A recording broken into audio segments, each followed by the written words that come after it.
Welcome, everybody that watches this on the interwebs. Welcome.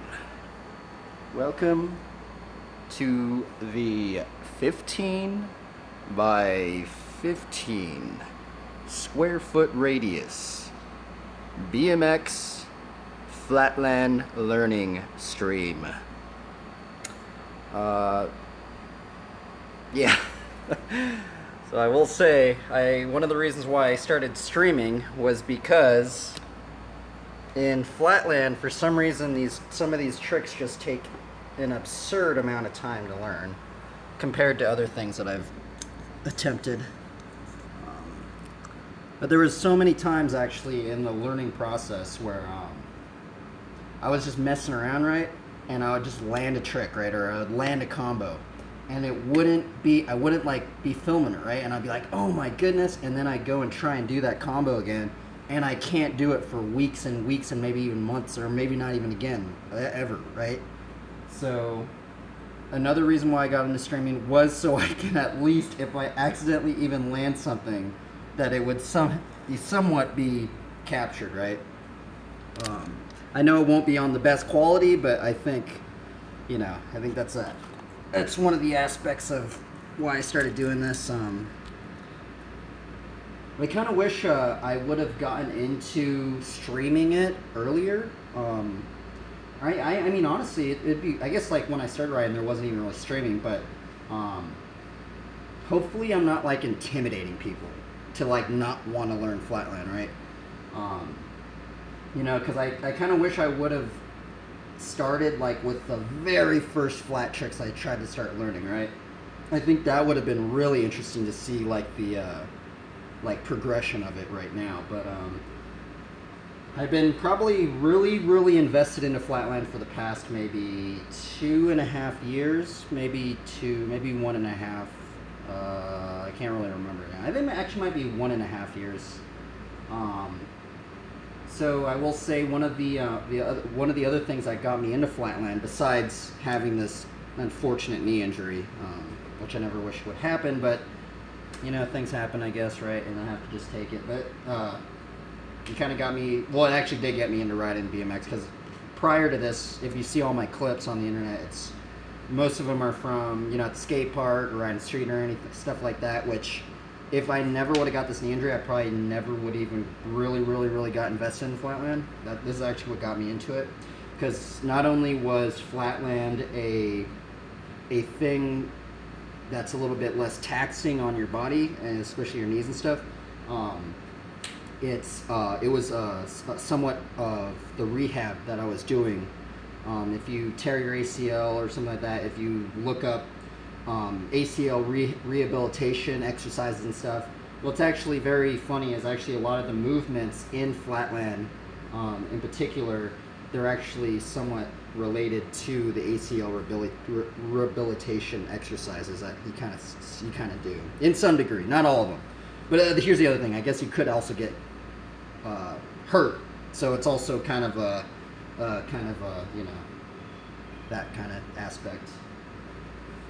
But another thing is that what also got me into flatland was that there was actually a particular trick. I actually just landed it last Saturday. It was probably the cleanest I've ever landed. I've been reviewing it over and over again. It was the combo that I did was the switch foot peg flat turn down to endo switch foot stick B, bar spin, no hander. So the thing about it is that trick in particular was one of the first tricks that really made me want to start learning flatland. And there was two riders. There's actually two mysterious riders. And I kind of want to say the names. I kind of want to keep it like kind of hidden so you can kind of maybe find for yourself. I know if you ride flatland, you probably know them because they're pretty well known. But there was, maybe this will be an Easter egg for everybody to find. So there are two riders that ride flat, and in their BMX edits, they have some edits out. They actually mention God. and there's a snippet of God or the Bible in it, and I found it very, very strange, because I think these two guys were in different eras of writing, but these two writers would both mention God in even the slightest degree in their edits. And what's the strangest part is they both did that trick. They would both do the switch with stick B, right? Like switch with stick B, switch with stick B, like no hander, stuff like that. And I just found it completely bizarre. That it was like, I was like, what in the world? That's very, very strange. And it was like the subtle seed. I don't even think it was a subtle seed. I think it was a major seed that, like, I don't know. It was just very weird. And I was like, man, I want to learn that trick, because I guess they were doing it too. And so that trick that I did was basically one of the very, very first tricks. I was like, I don't care how long it takes, I'm going to learn that trick. And it took so long in the beginning. Like, it was ridiculous. I was like modding my bike. I was trying all these different things on it. I was trying different handlebar angles. I was trying like different lever angles. I was trying like chain tight, chain loose, like all sorts of crazy stuff just to land it. And man, it was gnarly, because that trick right there probably took me the longest I've ever had to learn for a trick. Besides other tricks, because there's other tricks that I've already given up on. So actually my buddy Ryan Russell and all the Long Beach Flatlander guys, they also got me into flatland at the time. And one of the other tricks I really wanted to learn was the multiple whiplash, right? Because I saw my buddy Ryan, and he does these multiple whiplashes. He makes them look so smooth. Like, he makes them look so smooth where you're like, oh, dude, I could learn that. I could probably learn that, you know? And then it's like, it's so gnarly because I've literally given up on that trick. It's at that point where that's what I'll also say is, like, sometimes when you get into the flatland realm, there's just some tricks that just, like, I don't know, man. I've just given up on just because they're just too challenging, they're too hard. Normally the front wheel tricks I've been having a lot of trouble with. I don't know if it's because I don't have zero offset forks. I don't know if it's because my geometry of my head tomb angle is different, but they are giving me such a problem. But I've also heard that some riders are either back wheel or front wheel heavy in their trick progression learning. But I did hear that Matthias, which oddly, he's the only Matthias I've ever really heard with the name Matthias. And what's actually very strange about the name Matthias is that, here's another weird thing, is that I knew about Matthias before I even knew who that name was in the Bible, right? And it's kind of strange because actually, I don't know if a lot of people know it, but Matthias was actually, when Judas died, Matthias was the one to take his place. And strangely enough, Matthias is like one of like the top like flatlanders, like competing flatlanders, which is really weird. So I don't know, just some other lore about it all that's kind of strange. But anyway, let's see here. I'm gonna check the audio real quick, and then we're gonna get into a Bible study. Actually, yeah, we're gonna get into a Bible study. Just wanted to get into a little lore about why I got into flatland, stuff like that. Strange. Okay, so I think the audio is working. Not sure what verses we're going to get into today. Let's see. What are we going to look up today? Open another proverb or something. Generally, so here's another thing is, like, when I first started reading the Bible, I've actually heard this from many other people too. When they first started reading the Bible, they started with Proverbs or they started with Psalms, right? Someone told me that since there's 31 Proverbs, that you can read one proverb like a day or something like that, right? For like the entire month. And I thought that was kind of interesting. And that's what that's actually the first thing I started doing when I first started reading the Bible, right? I started doing it that way. Let's see here. You know what? I kind of actually want to get into... I've never looked up this verse, but... Take away the dross from the silver, and the smith has material for a vessel. Take away the wicked from the presence of the king, and his throne will be established in righteousness. I guess we should read, let's read chapter 25 of Proverbs. But I have that one underlined, so because sometimes I kind of feel like take away, let's read chapter 25, okay? And then we'll get back into the one, and we'll do a Bible study on that one. Okay, chapter 25. These also are Proverbs of Solomon, which the men of Hezekiah, king of Judah, copied. It is the glory of God to conceal things, but the glory of kings to search things out. Oh my goodness, that's so weird. I'm going to underline that one right now. I don't have that one underlined.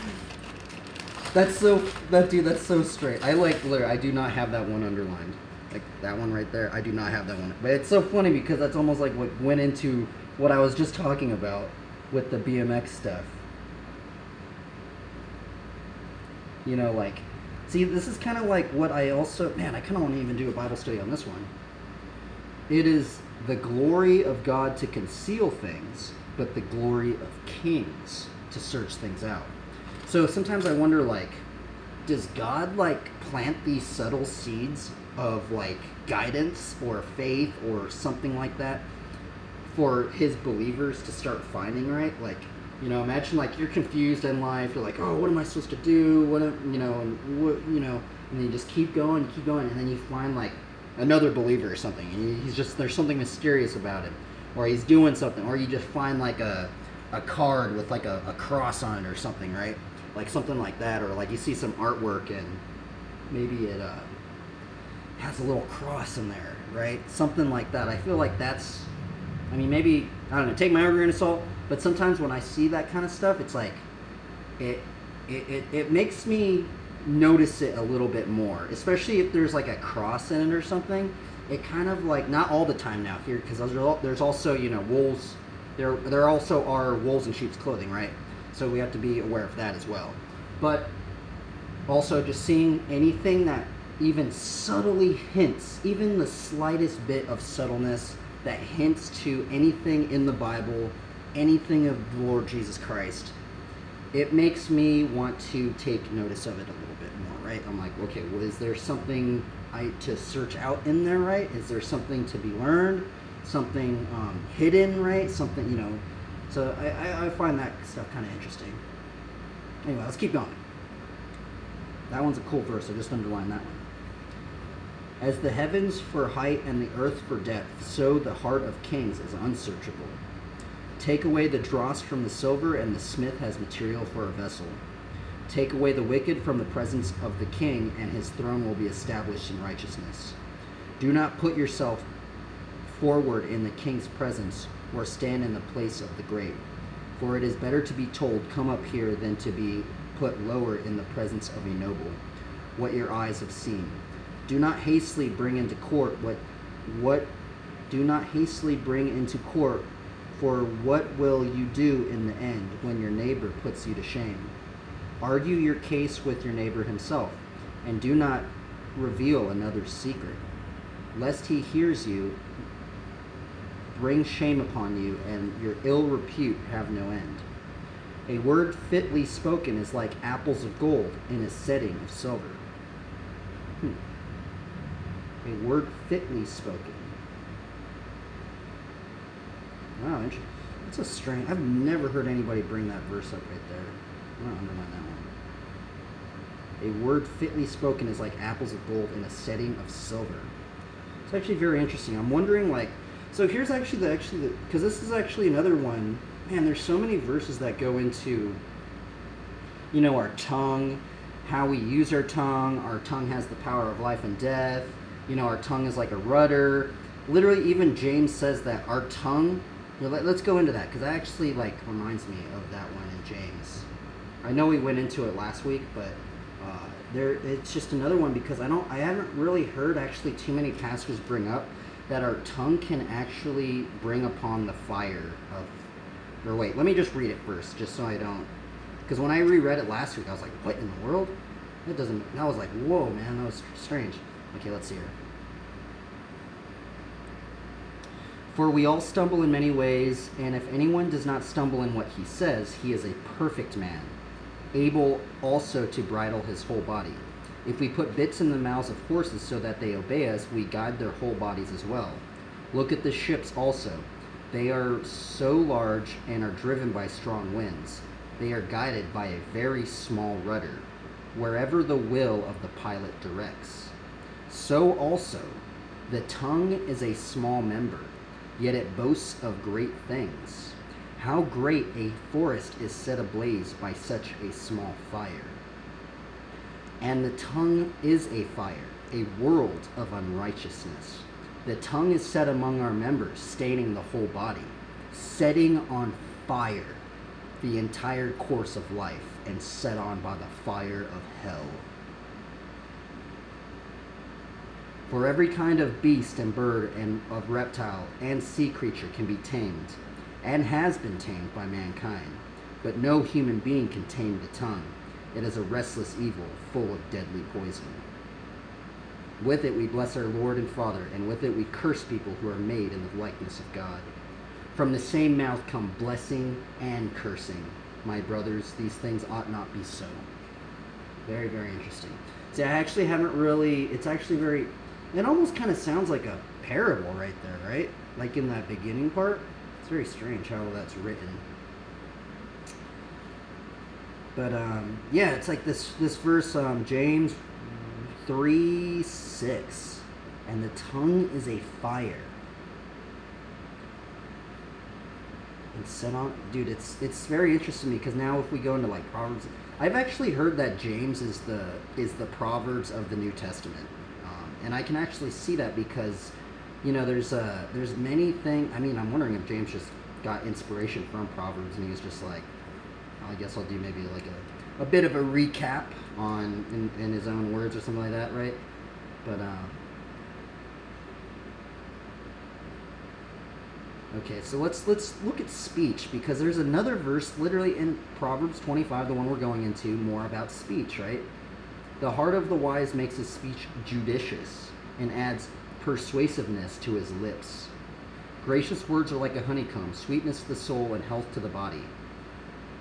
So, you know, oh, look at that. And then here's that one. A worthless man plots evil, and his speech is like scorching fire.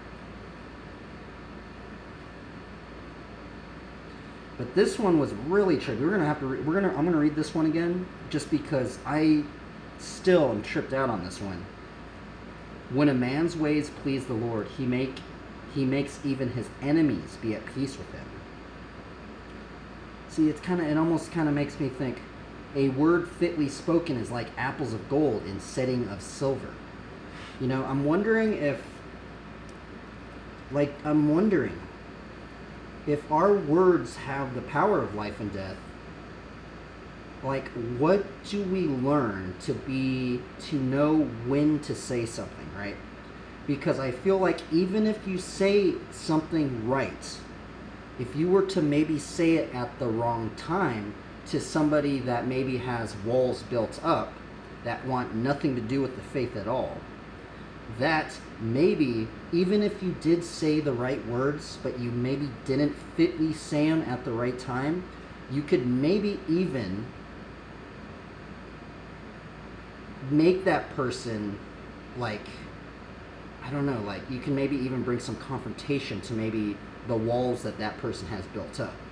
Now, the problem is how do we learn to be tactful with our speech, or subtle with our speech, as to not cause divisions or divisiveness or just conflict, right? That's a very, I mean, I don't even know what do you even look up? Like right now on Google, what do you look up? Do you look up how do you not bring conflict in your speech or something like that, right? Or when to say something so as to not bring upon more conflict into a situation, right? Because, yeah, I don't know, it's actually very strange. I'm actually like, that's something I feel like it's almost like, I don't know. How do you even learn that? But that's a very interesting one right there. I think that one's actually a word fitly spoken is like apples of gold in a setting of silver. Very interesting. Makes me think about like just trying to just say something at the, maybe not the right time, but just don't maybe, because I feel like sometimes like, when somebody's arguing with you and then you kind of don't want to argue with them, but you also kind of want to push back, so you kind of say something, but you can even say something maybe even in the tone of your voice that makes them want to keep just attacking you, right? Maybe not attacking you, but like just the whole, where's that one verse? There's a verse saying like sometimes your words are like sword thrusts or something like that. Okay, yeah. There is one whose rash words are like sword thrusts, but the tongue of the wise brings healing. So the tongue of the wise brings healing, right? That's another thing. Because I know in the beginning of James he says like something like, ask God for wisdom and he will give it to you. If any of you lacks wisdom, let him ask God, who gives generously to all without reproach, and it will be given to him. It's James 1:5. I think that one's a very interesting one too, because our words can be like sword thrusts. And have you ever met people like that? Like I'm wondering if can you even have your words be like sword thrusts, even if you are saying the right thing, right? Could your tone of your voice change a scenario of how a word is spoken? Like it's very interesting, actually, right? It's very strange too, thinking about it, especially like going and doing these streams now, because like, see how I'm like talking, I'm like verbally saying these words. Well, the thing is, you're kind of getting an in-depth view of what I'm saying in my own mind, right? It's like I'm trying to speak my words out from my mind, right? But the thing is that when I used to do these, I used to just read it in my own internal monologue, right? And the weird thing is that I've noticed from doing these streams now, doing these Bible studies, is that like when I read something in letters, sometimes I read really, really fast, right? But then it's kind of odd, because then when I'm actually speaking with with the actual tongue, right? Like I kind of have to like slow down. I can't be like la, la, la, la, la, which I kind of want to do sometimes, right? I just want to go la, la, la, la, just like as fast as I was reading it, right? But it's weird because like sometimes like just how I'm saying a word, you can really just put so much different emphasis on even just speaking it, right? Like you can like yell it, you can make it sound just like, oh, like dude, like, oh, like you can just make it sound really like you're angry. You can try and be like zealous, you can have energy into your words. There's so many different aspects of our speech that is very interesting. And it's weird because like, especially in Proverbs speaks on it a lot, right? Proverbs speaks about it a lot, and I also think it's very important to learn these kind of things because, I mean, James even says it can bring upon the fire of hell, right?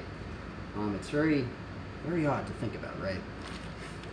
So I think it's something that's very, very important to learn. Now, it's kind of weird that I've like, I mean, I kind of thought it was important, but like after rereading this and like doing these Bible studies, I'm like, wow, man, there's so many verses like that go into this kind of stuff.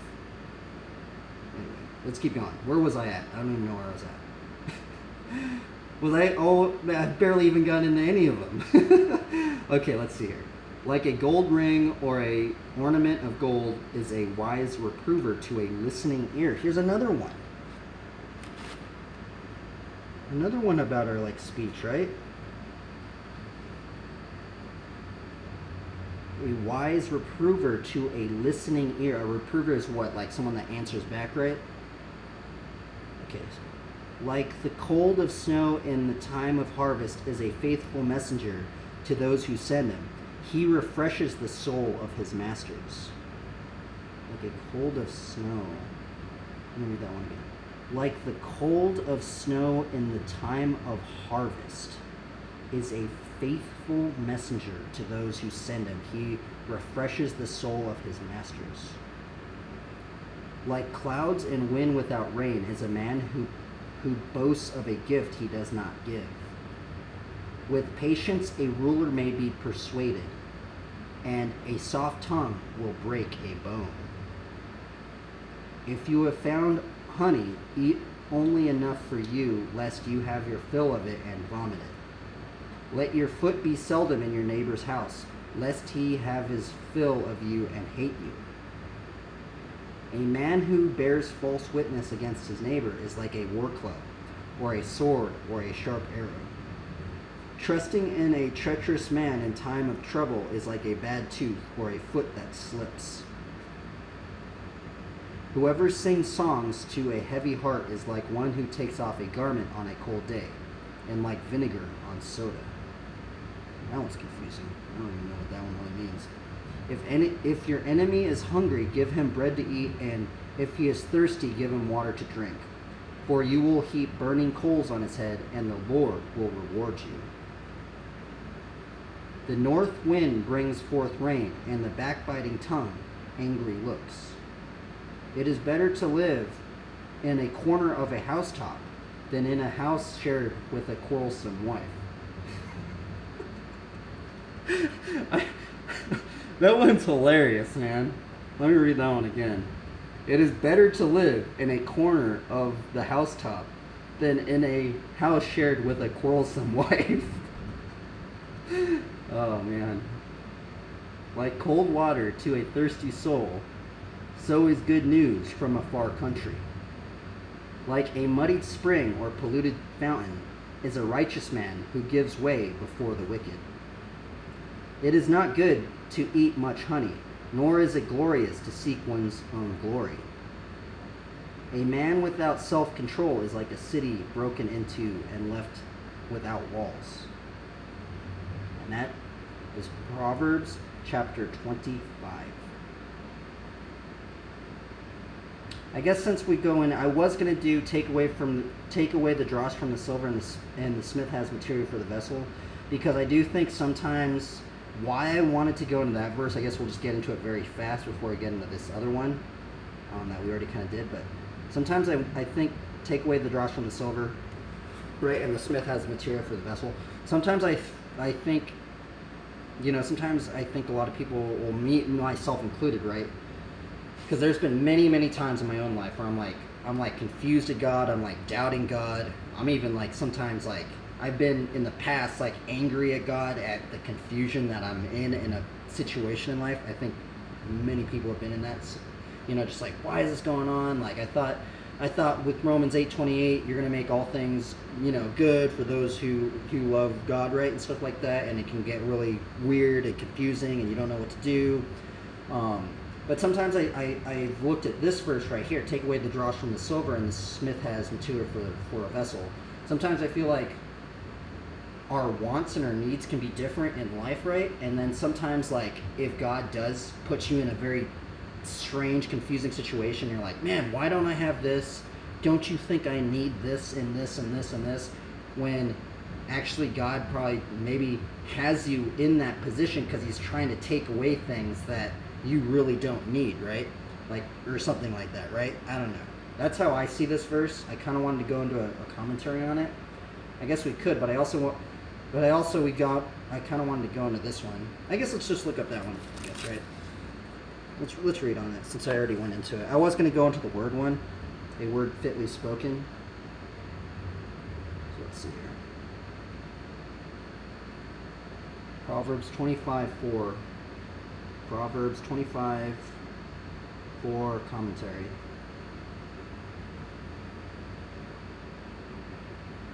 Let's see what this commentary brings up. Okay, this is Benson commentary. Proverbs 25:4 through 5. Take away the dross from the silver, and when the dross is separated from the silver and not before, it becomes so pliable that the finer may cast or work it into what he pleases. Thus, Take away the wicked from the king, remove from his court and councils those who by their wicked advices and practices provoke God's displeasure against him. Blast his reputation and alienate his hearts of his subjects from him, and his throne shall be established in righteousness. By such impartial execution of justice, his kingdom will be settled in peace, and his government become as durable as it will be beneficial.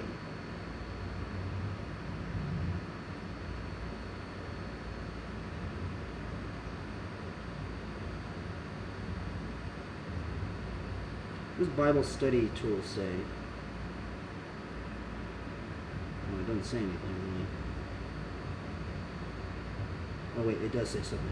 Not out of the furnace a vessel formed and shaped, but pure silver shall come out of it for the refiner, of which a vessel may be made very honorable, beautiful, and fit for use. The application of it is in.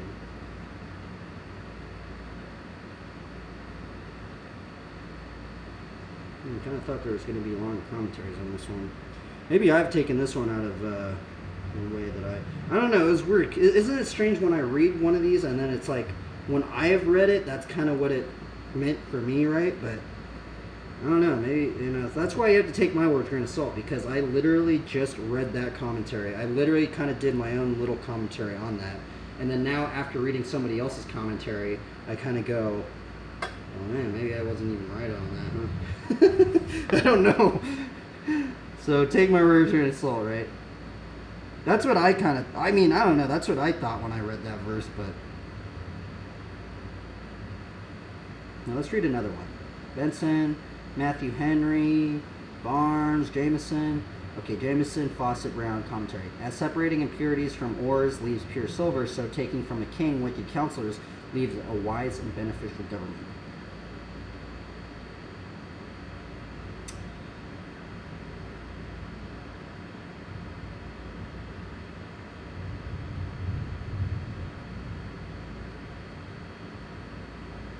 Yep. Well, that was the Bible study, I guess, today, right? What is this one? This says, let God be true. What does this one say? Okay, we're going to read this one. It's strange how some of these are on a different thing. I've never seen this one, I don't think. Let God be true Bible commentary. I don't know who wrote this, but we're going to read it. Silver is mined from the earth with other metals and isolated by refining processes. Silver must be refined numerous times to remove all the dross, the scum or foreign material that corrupts the purity of the metal. See, here's the other thing. Sometimes I feel like not even flatland, just anything, right? Anything, like music, you know how in music or in drawing or in any sports or anything you're doing, even a video game or anything, right? Sometimes, like, say you're at a hard boss, right? And you just keep losing. And sometimes it's just so ridiculous that you just lost for like maybe even days and weeks on end or something like that, maybe even longer. But then there's that one where you just get the boss down, or you achieve something, or you land something on a bike, or you hit that note you hit all the notes perfectly on your song, or you draw that thing out and you get all the lines right, or you ink it out right. I feel like that kind of reminds me of this verse too, like take away the dross from the silver, right? So sometimes it's almost like, we have to somehow like keep enduring through the dross process, right, of removing the impurities and stuff like that. I don't know, that's what I think of. But I don't know. Back to the commentary. After all the dross has been removed, the pure silver can be formed into a beautiful vessel with excellent traits of silver. Here is a wonderful proverb, an obscure and pithy saying carrying a valuable lesson of human experience or wisdom. The proverb does not intend to teach or warn metallurgists or refiners, but instead borrows a lesson from the word to apply to civil government in particular and all units of society in general. The immediate context is helpful of Proverbs 25:5. What is the lesson? As refining scum and foreign materials corrupt silver and make it unfit for forming a beautiful vessel, so the scum and foreign matter of wicked persons corrupt a government. For a king to have a glorious and prosperous reign for the benefit of his people, he must purge away all the dross and ambiguous, evil, and foolish men. A king or other civil ruler must choose noble and wise counselors for his cabinet. Once a covetous, dishonest, or wicked person is detected at any level of government, he must be quickly put out. By this holy example to the nation, which preserves the government's maximum integrity, the nation can be a beautiful and righteous thing. See, I don't know about I don't like talking about like the government and stuff like that, right?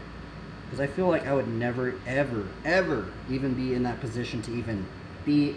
See, that's the other thing. I don't know.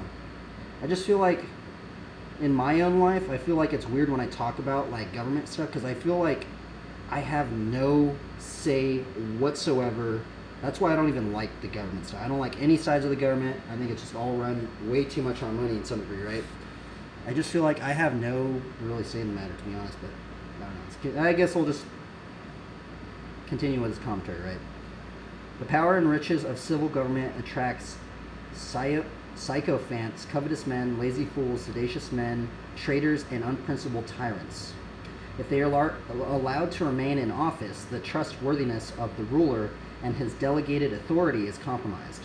What God intended for the safety and prosperity of men becomes the enemy and destroyer. The rule applies to all parts of society. For a marriage to have love and peace, odious women must be rejected. For a family to have unity, the scorner should be cast out. For a church to please God and benefit its members, hypocrites must be identified and excluded. If this refining process is neglected, and resulting entity will never amount to its potential. See, I think that there's something that's interesting on this one. For a church to please God and its benefits its members, hypocrites must be identified and excluded. See, what's really weird about this one right here is I feel like this might even be a reason why there's just so many just different denominations, right? Because could you potentially judge wrongly? Do you think that maybe that would just be very strange, right? Like, I mean, I feel like I couldn't have the say on that, right? But I feel like that could get a little hairy right there. Because then I think I don't know, it'd be weird. I think that's maybe one of, I don't know, let's keep going. Jethro gave Moses excellent qualifications for rulers under him, and King Jehoshaphat strictly charged his judges in his day. Both administrations were beautiful things, and the nation prospered in both cases. It is the duty of every leader, from a husband/father to a president, to maintain the peace and righteousness of both family and nation by eliminating scornful and seditious elements. Ahasuerus saved the integrity of marriage through the Persian Empire by divorcing Queen Vashti, lest the women of the kingdom turn against their husbands. David sacrificed the integrity of his reign by retaining his nephew Joab as captain of the army, which cost him and the nation several sedations. And he did this in spite of strongly committing to follow the wisdom of the proverb. He saved Solomon by the same mistake of instructing him to kill Joab. The Lord Jesus Christ is a perfect king and refiner. He loves righteousness and hates iniquity. He will not allow the foolish in his sight. He has purified all the elect by his blood to be kings and priests unto God and offer perfect sacrifices. The day is coming in which he will purge the universe of all offending persons. Who wrote this? So, no, this one didn't say anybody who wrote. I don't know who wrote this one, so, but it is, it's on Let God Be True. It's weird because when I read this one, I don't know, it's weird. I've never looked up a commentary on this one. See, this is actually very interesting, right? I've never looked up a commentary, and it's weird because I had this one underlined, right? For so many years, actually, I've had this one underlined. And it's very weird because you actually, in the beginning of this, you kind of heard my own commentary, right? Of what I thought but then it's weird because then when I actually looked up the commentary, is like kind of different, right, in some degree. I guess it's still somewhat the same. It's in a different matter, right? Anyway, I guess that was the Bible study today, right? I can understand why they got into all that stuff because there's a lot of things on kings, presence of king stuff. Let's see here. It is the glory of God to conceal things, but the glory of kings to search things out. Very interesting. Very, very interesting. Okay, we'll do a card draw now.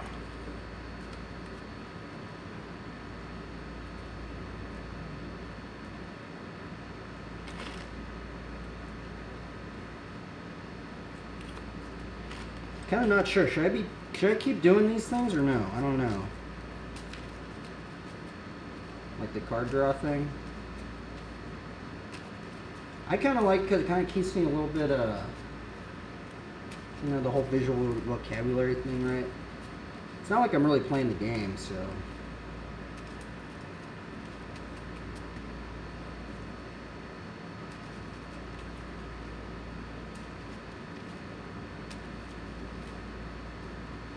I don't know if I should keep doing it though. I'm not too sure.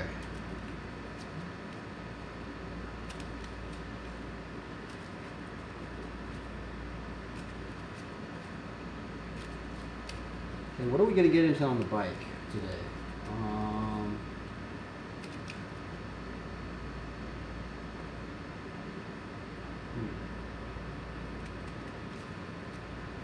Let's see. I'm trying to think now.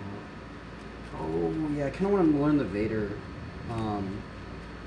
to hang 5.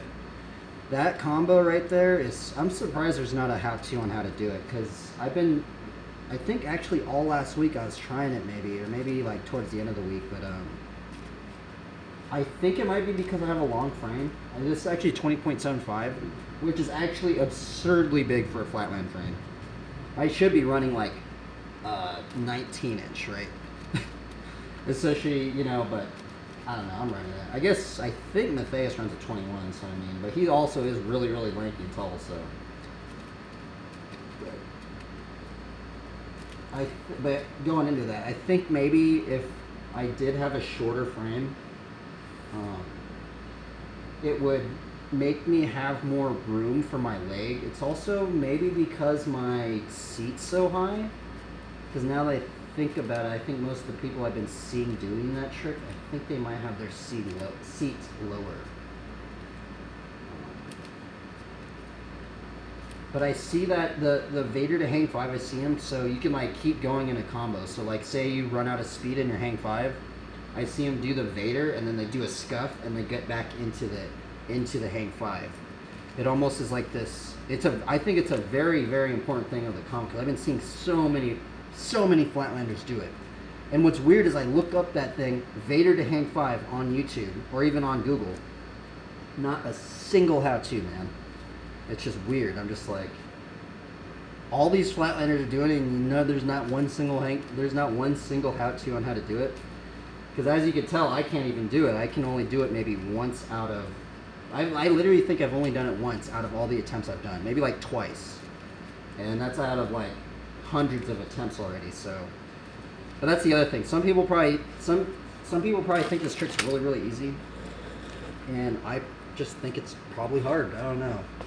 That's the weird thing about flatland. Some people find some tricks really easy. Some people find them extremely hard. So this might be one of those things that, for me personally, I might find it hard, and for somebody else, they might learn it in 5 minutes, right? You never really know.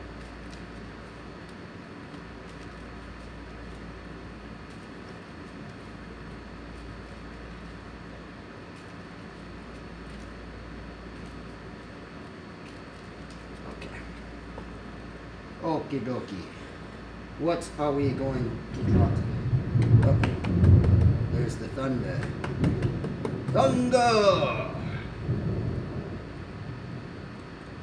I think there's something in the Bible about thunder. There's something about the sons of thunder. Who can tell me who the sons of thunder were? There were 2 people in the Bible. Can you guess who they are? I will give you 12 seconds. 1, 2, 3, 4, 5, 6, 7, 8, 9, 10, 11, 12. It was, I believe, John and James. I think. Now I need to look it up because I don't know for sure. Let me just put in Sons of Thunder.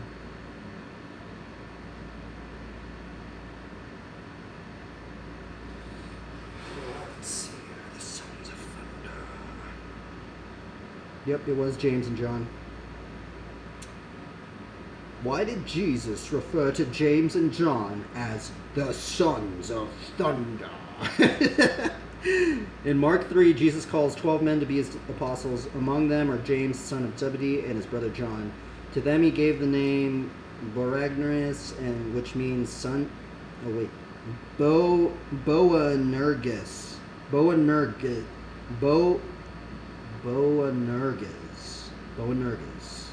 which means sons of thunder. Mark 3:17. This is the only place in Scripture that mentions the designation of the sons of Zebedee as the sons of thunder, and there is no stated explanation as to why Jesus named them this. That's weird.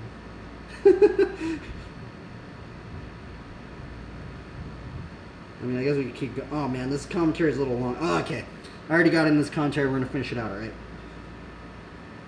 However, Jesus has purpose for everything he does, so he must not have had a good reason for dubbing James and John as sons of thunder. Jesus knew all men. He did not need man's testimony about man, for he knew what was in man.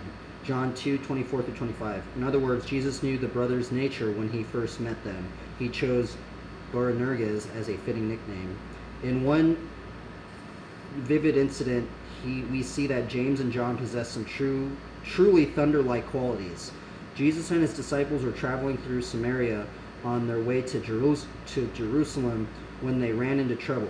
Jesus attempted to find accommodations for the night in one place, but was met with opposition from the villagers, simply because his destination was Jerusalem, a result of Jew-Samaritan prejudice.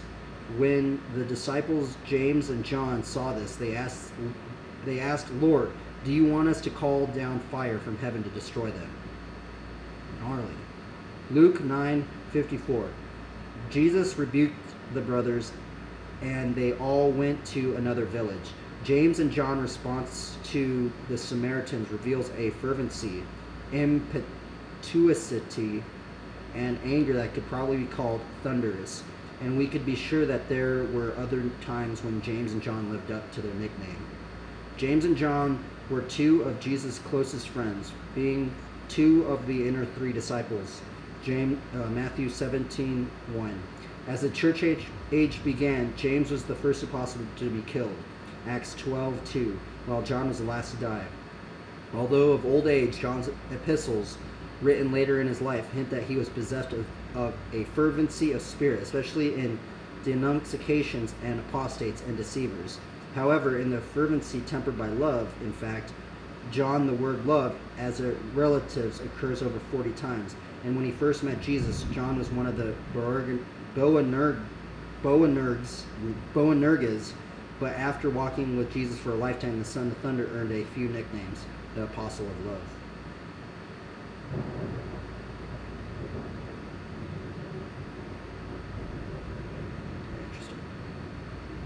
Very, very interesting.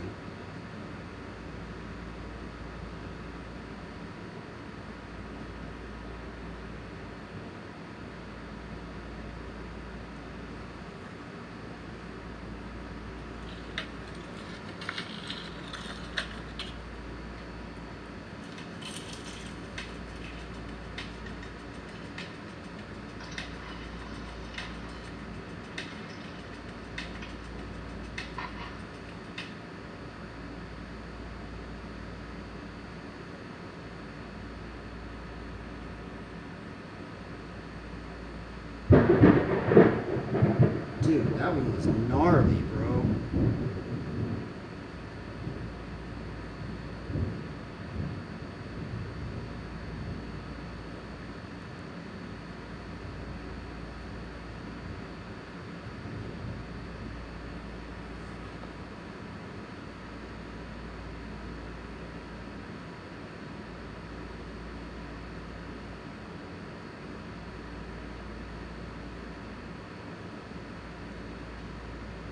Alright, let's do this. Let's go!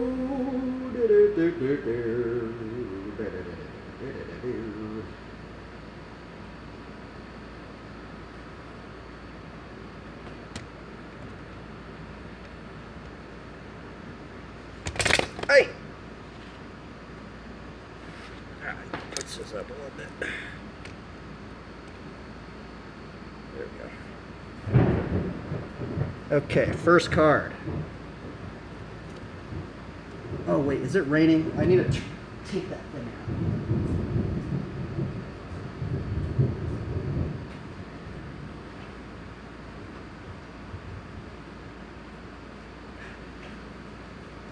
Can't get this thing wet. Sorry, my leg kind of fell asleep. That's why I'm waiting.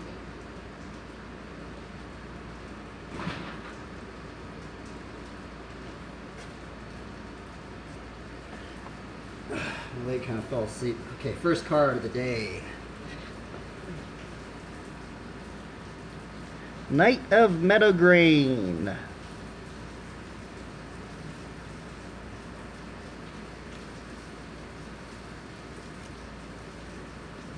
Ooh, I like this card. This card actually inspired me to do the thing that I'm doing right now.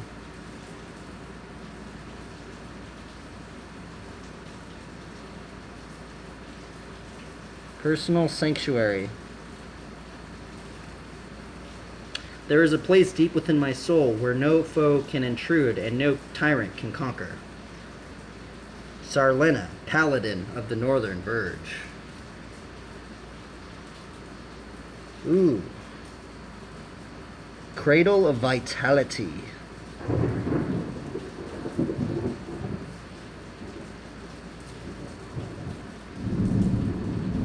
Ooh. Elvish Visionary. From a tiny sprout, the greatest trees grow and flourish. May the seeds of your minds be equally fruitful. Ooh, we got Noble Panther again. You know what this one's starting to remind me of? Dude, that card's gnarly. It's weird that it's a white-green card, too. This one reminds me of... Actually, a lot of artists right now are very, very worried about where AI is going. If you don't know already, the AI technology right now is redonkulous. The AI technology right now is making artwork that is really, really wild and crazy. And a lot of artists are actually very, very worried that it's going to take away their jobs. But what's weird is that this is like the digital art, right? Like the digital art community. I'm not sure if the traditional art will be as much affected, right? Because I don't know if there are going to be well, I guess there are already robots that can probably draw on paper and stuff, but I don't know if a robot can really put in that element of say I draw a picture right now, I'm doing a stream, I'm doing my own personality or something like that. But I don't know, if you're maybe in that position of just creating artwork on the computer, it might get a little weird, different in the future. Especially if AI is already at that point, man. I can only imagine where AI is going to go. But yeah, this is what this card reminds me of. It also reminds me of Proverbs 28:1. The righteous are as bold as lions. The wicked flee when no one pursues, but the righteous are as bold as lions. 1, 2, 3, 4, 5. Okay, next card. Ooh, Aegis Angel. I like this card. My friend's brother gifted me this one. Aegis Angel. 7. Oh, dude, we got Wall of Reverence. Bro. This card is heavy, dude. Wall of Reverence. So what's actually very, very strange about this card, Wayne Reynolds did this card, this artist, and Wayne Reynolds lately has been promoting the faith in his artwork. He's actually been getting some a little bit of backlash because I think he's promoting the faith in some degree.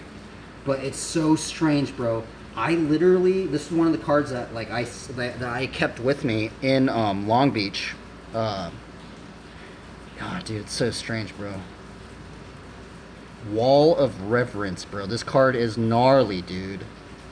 Like, the artwork on it is just incredible, bro.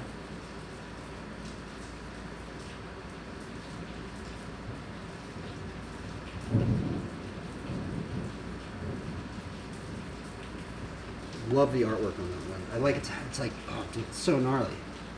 Spirit wall. 1, 2, 3, 4. Okay, last card. Oh wow, interesting. Oh, dude, that's so weird. Look, we got Cleric Lord. Ancestor's Prophet. It kind of reminds me of the Sons of Thunder thing, because he has that like lightning bolt thing right there. It's very strange. A Cleric Lord. Ancestor's Prophet.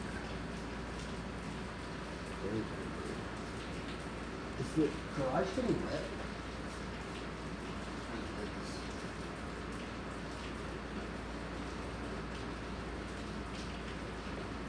Okay, well,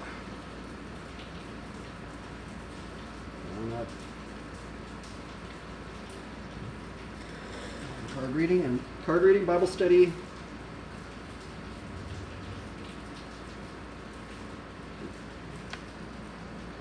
Let's see, I'm trying to get this to where it lines up. Right. What are we gonna do? Okay, we're gonna do knee exercises. Knee stretches. Dude, this card's weird. We're going to do knee stretches. These are called heel slides. If you ever tear your ACL, you're probably going to be doing these thousands of times if you've torn your ACL. So do them. Fairly simply, just do this and stretch this out. Oh, it feels way better though. It's not as tight than even last week. It's crazy. It's feeling way better. Not as tight. I'm really hoping that maybe in the future there'll be just some sort of easier ACL surgery. You know, it'd be nice if there's just some sort of like thing where they just made an incision and just like, you know, or just a needle thing. You put the needle in and it just like heals it instead of having to take out part of your graft of a ligament. They have to harvest a graft of a ligament, or they have to use a dead person's ligament. And they literally have to drill a hole in this bone and then in this bone, and then they titanium bolt it down, right? It just makes me wonder, like, what did people do back in the day when they just tore their ACL, right? What does nature do, right? I don't really even know. I mean, I guess I don't know. Like, what did they do in history, right? I don't know, when did the ACL surgery really come out? I'm wondering what the history of that is. Like, were they doing that in medieval times?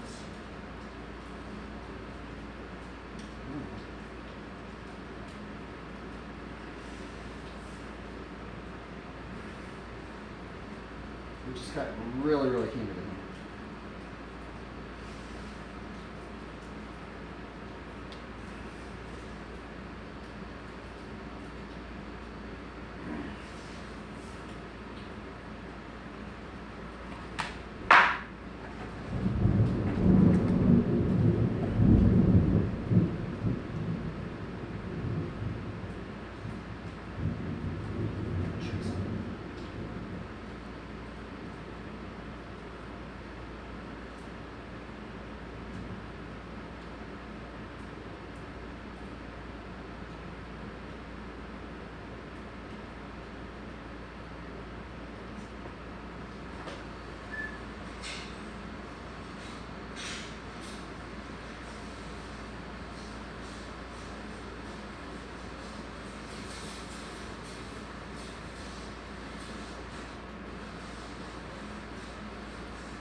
Alright, let's do some single leg things.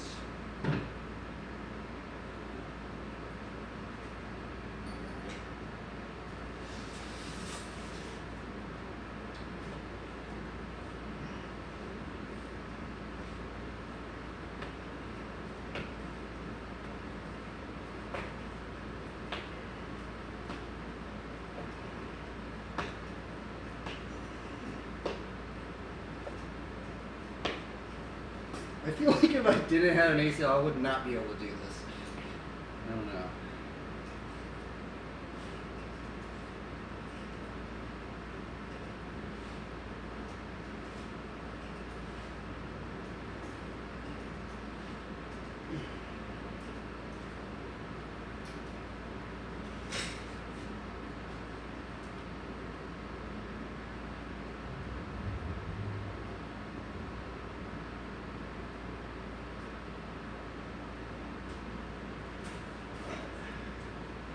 Let's put on the rest of our armor now.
Okay, let's get to riding after we check your PSI.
triple.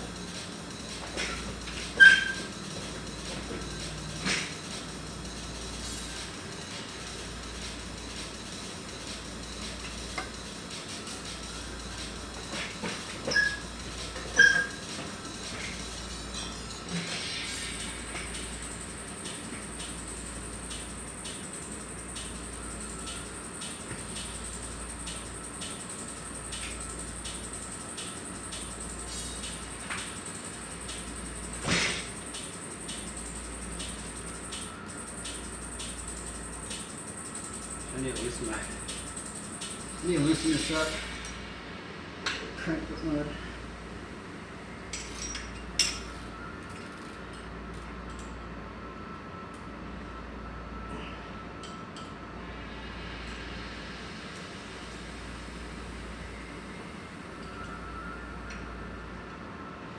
I'm wondering if I just have it loose, can I be in crank foot mode? Or does it? I guess if I do just run it loose.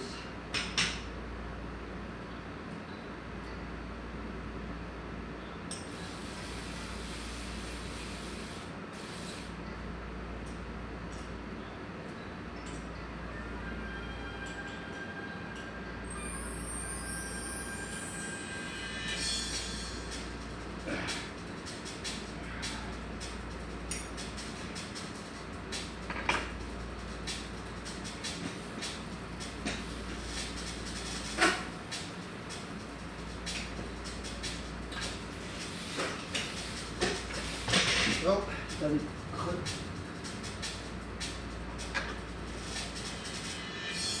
Where do I take it off? That kind of stuff. I don't know. Let's try it again.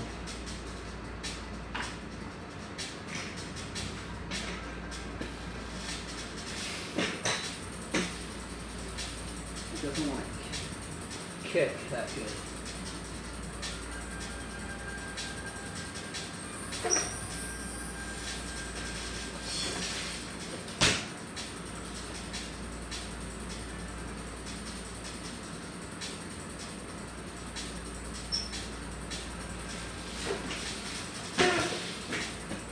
It's all slow. Let's try it without it.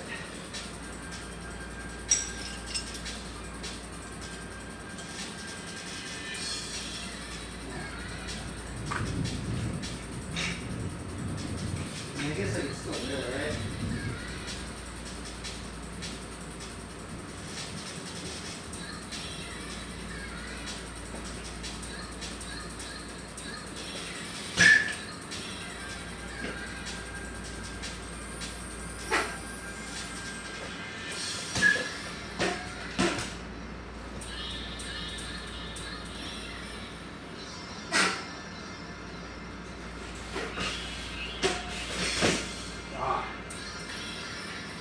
Kicking up.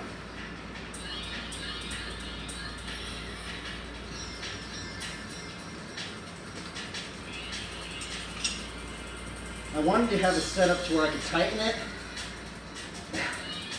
and then, kind of have it loose, but I don't know if this is going to work out. I'm like trying to do it with my crank arm, right? But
very much just the same.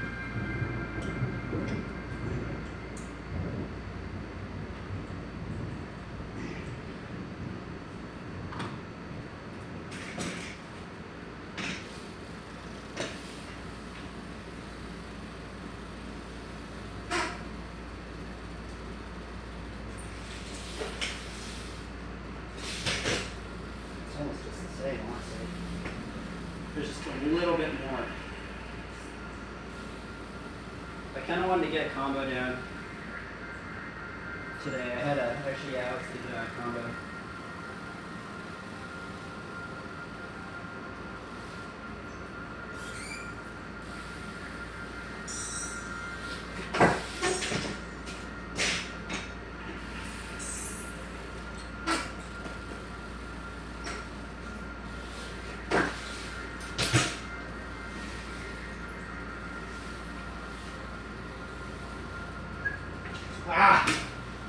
I ran out of speed. I might actually film this one.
We're gonna try and get this line.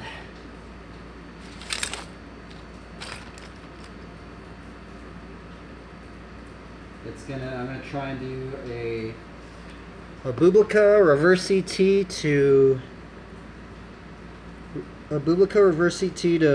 half cab, a Bubblica reverse CT to fakie, gerator, double briefcase.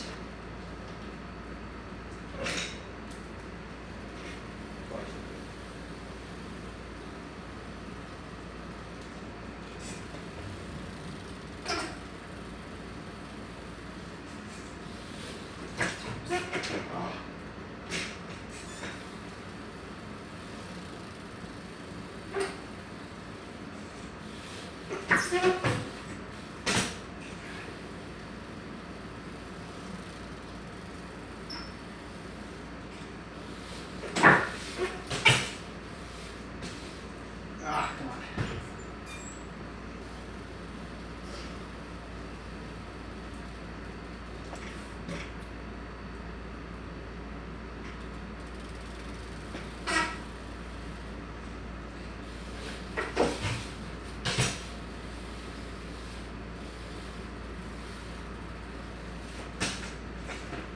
I literally don't even know how I did it that one time.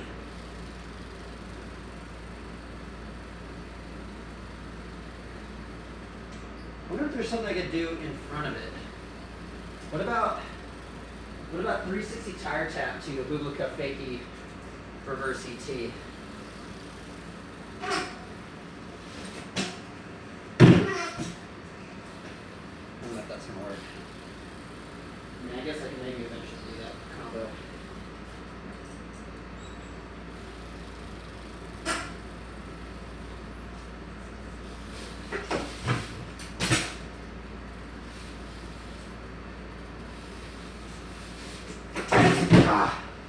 That was almost it.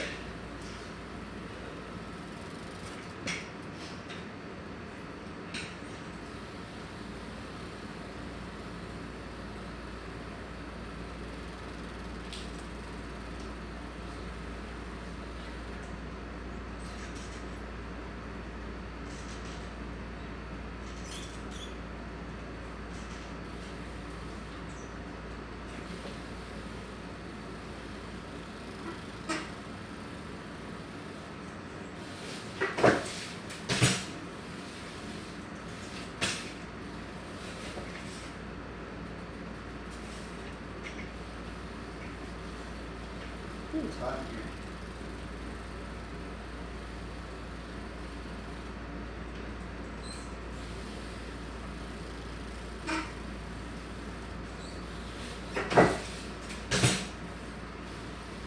Ah!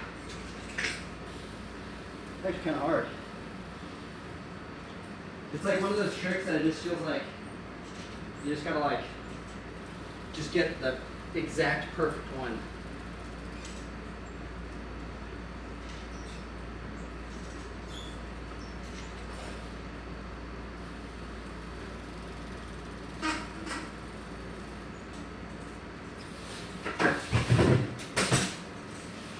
Oh, fudge. I literally don't even think I don't know if this one's going down.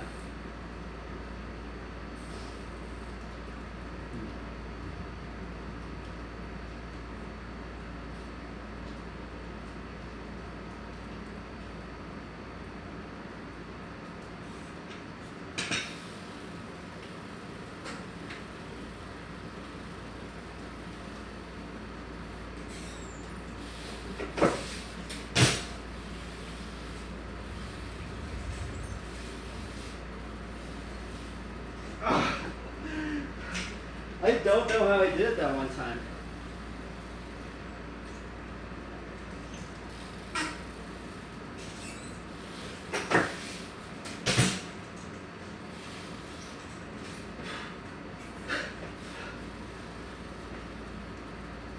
Hard.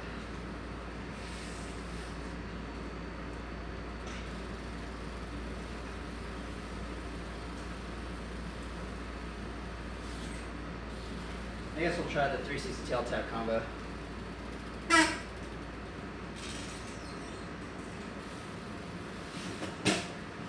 Oh!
I bet this one's that.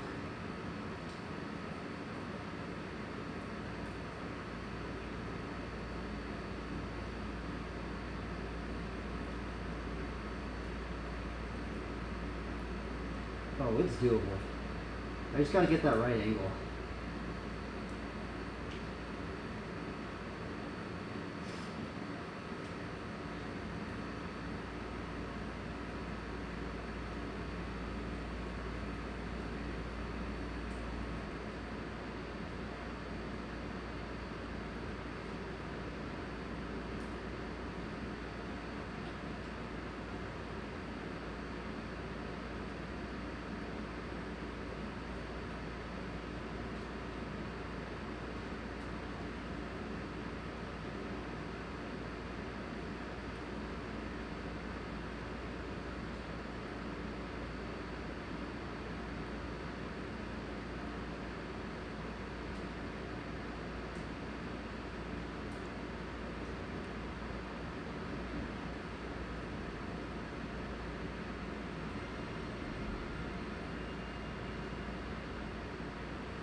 Dude, I legit forgot that I was gonna do the Vader thing. Here, let's get into the Vader stuff.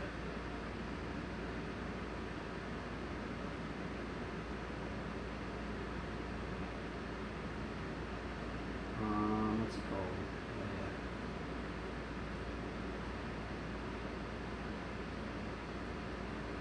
Oh, yeah. We'll watch some Augie. He's been doing the daily upload. So that's cool. The daily vlog. Well, I guess you guys can watch it on the thing. I just want to listen to it. For background noise.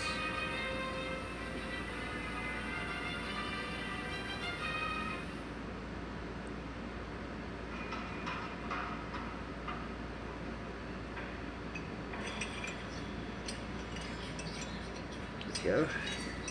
I'm gonna do some Vader to hang files. Let's see if I can get one.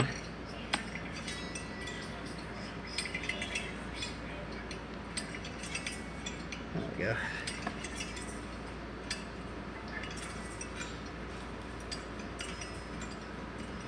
All right.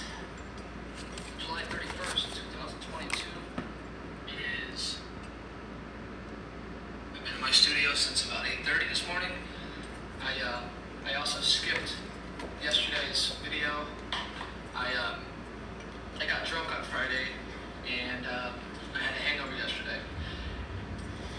And it's not a healthy relationship that I have with alcohol. And I don't drink. I drink probably once a week, and it's usually in excess, but it's not the best way to drink. I can't just have one. I gotta keep going, and I think that's becoming an issue. But I'll save that for another entry. But I did have a really beautiful conversation with my friend Aaron on Friday, kind of about this new endeavor that I'm working on, which is doing these videos every day, and seeing how my life progresses with this structure that I have with these entries in this video. He was really beautiful. He was just saying, he's like, don't be afraid to be vulnerable. Don't be afraid to share. You know, it's not something that many people can do, and it's nice. He made me feel really great about connecting with an audience and made me look at it in a different light than I thought. Maybe I shouldn't use my front brake. If he's watching this, I want to give him a big hug. But yeah, so I've been here since 8:30 this morning. Yesterday I found some premium luster paper, 11 by 17, so these are a little bit bigger than what I usually do. And I decided to do a print sale. So I'll keep it short and brief. I'm doing 30 prints, 5-inch edition. It'll be sung from the running of the bulls. This is one of my favorite images. I shot this on plastic point and shoot. If you can see here, this is the bulls running right next to me. I can touch them. And I just took the plastic camera while I was running, and I captured this guy right in this crevice. I can't believe it. I saw him running. I wanted to get that image, but I can't believe I lined it up so perfectly. Dude. Well, you can have a better look at these on the website. But if you're a Patreon member, I just uploaded the password to the Patreon website to have early access to the prints, because I'm just gonna not use my front brake at ways all. to give more to you guys, give you access to things for being Patreon members. Because I am gaming up to 2 to 3 a day, and Wait, I kind of think I I can't think of enough. We can make this my full-time job and just be able to document.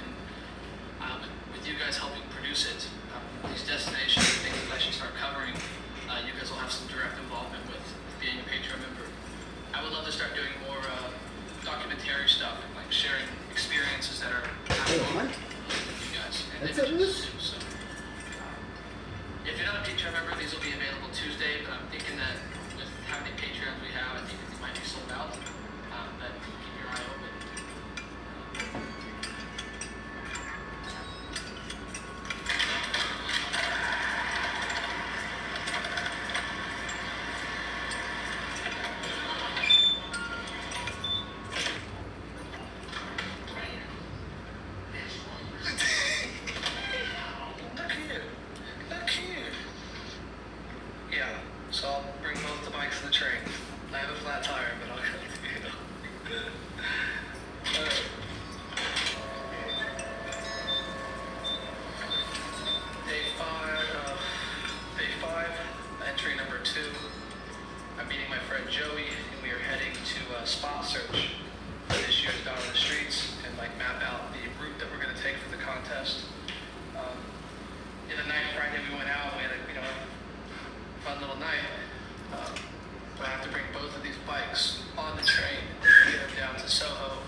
So bad at this.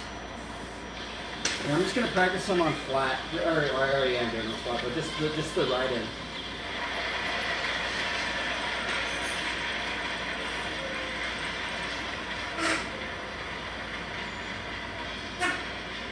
I've known Joey for about 2 years now. He prides himself on locations around the city that have the best food, and it's one of the perks of hanging out with him. Like right here? Dead.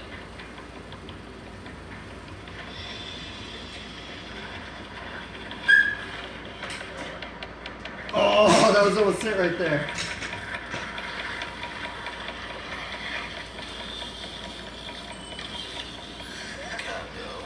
What's up, man?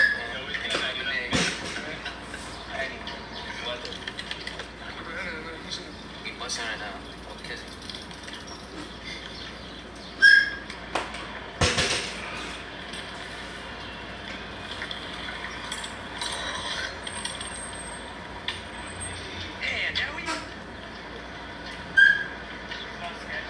Darn it, man. Why is this so weird?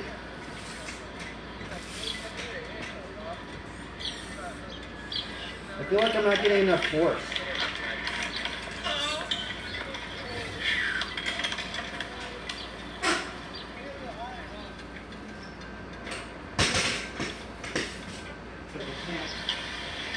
I can't keep it going.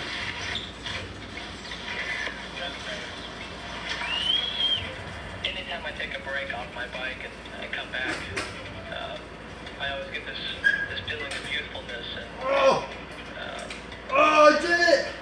I don't know. Ah! I had to forget about it. That was weird. What two wheels can do for you, and it's done a lot for me. And That's so strange. it's the best. You can just hop on bikes and ride around with your friends.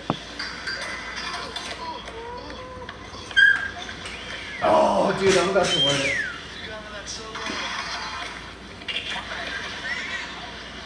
Right where? Well, if anything, too, if we don't go to the city, we can just do this part now and then do this part after.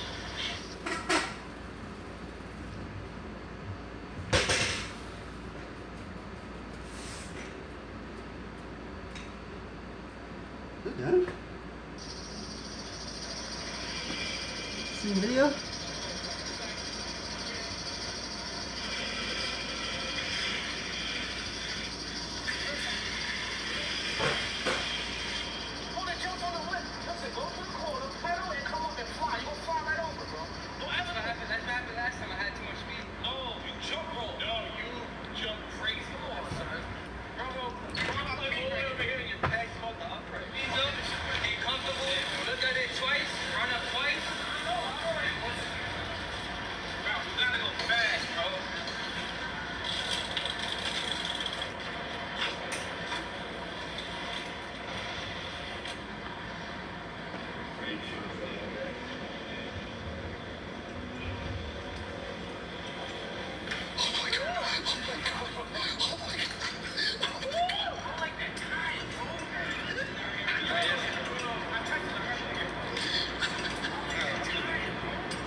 Currently 7:30 p.m.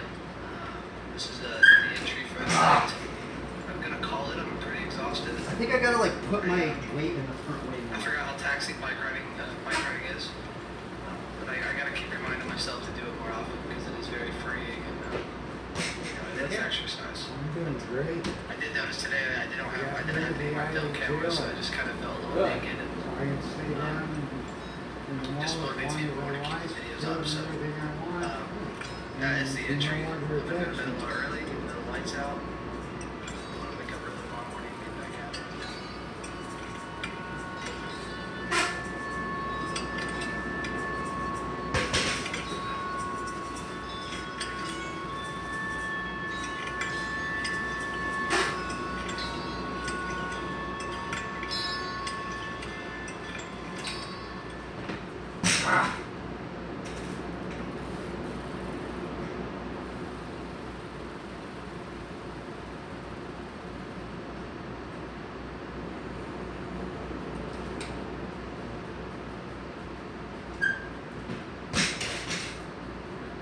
so bad at this. Is that it? Guess so.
Do-do-do-do-do. So what's Dan doing? This guy always puts out a video.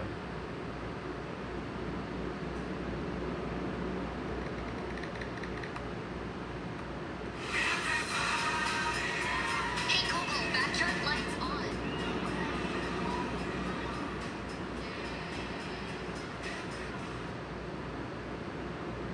So, you want to play like Metallica?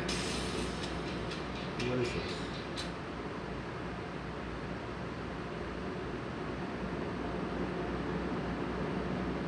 Dude, there's like more ads on the YouTube app.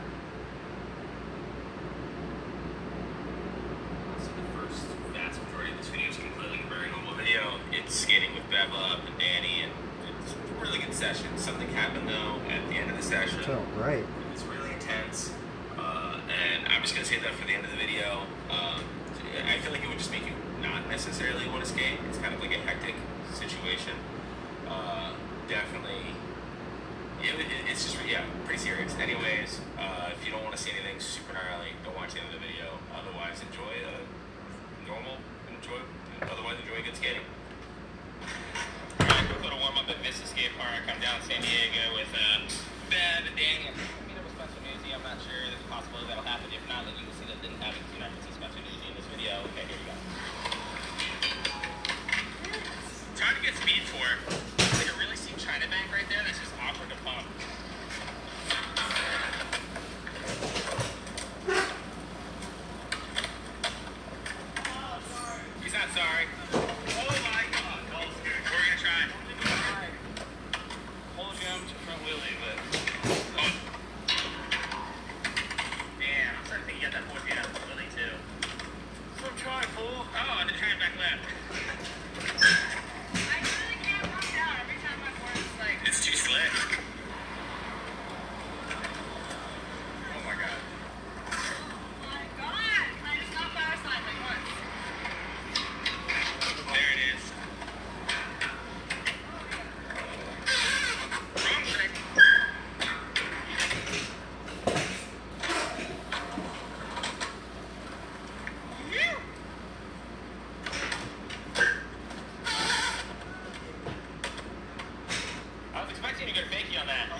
Oh, there was that other combo. Oh yeah, I was doing the Vader thing.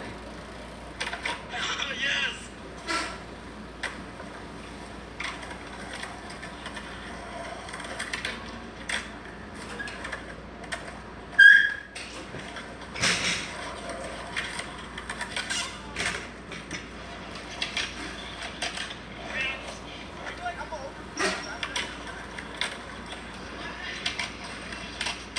Let's try no brakes.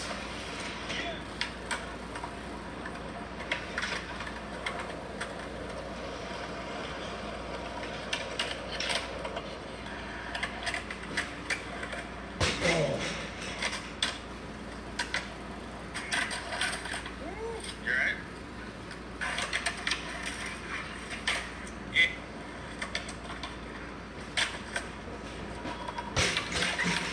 What?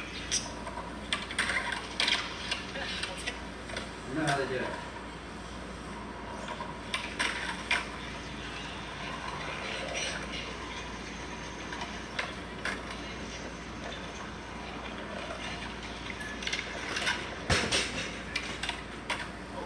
Okay, Dad. Surfing, my guy. Come on. Oh my God.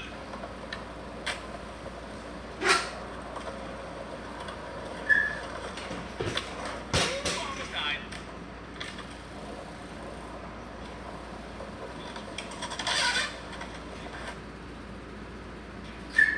Love the love. Resolve the mess. Dude, I'm so bad at this trick. It's super dark now. That's it.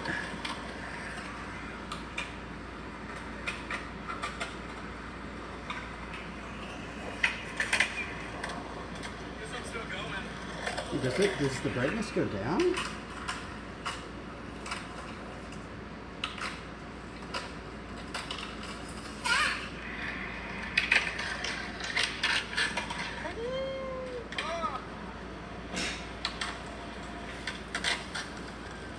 Bust the fuck up. Oh, never bust up. I like that one hard. Bust the fuck up on 3. Yeah, you got it.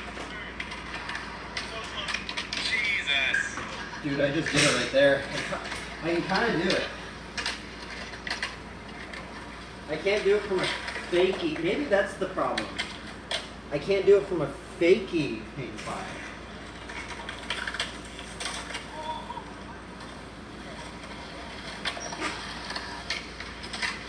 Oh my God.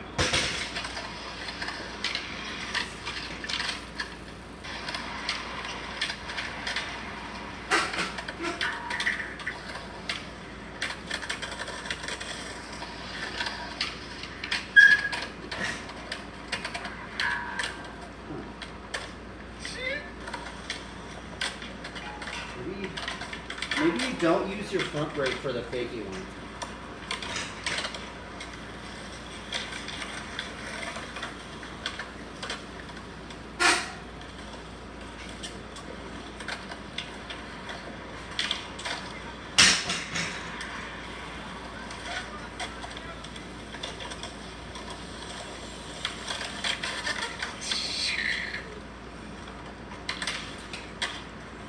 I like that you demolished my board.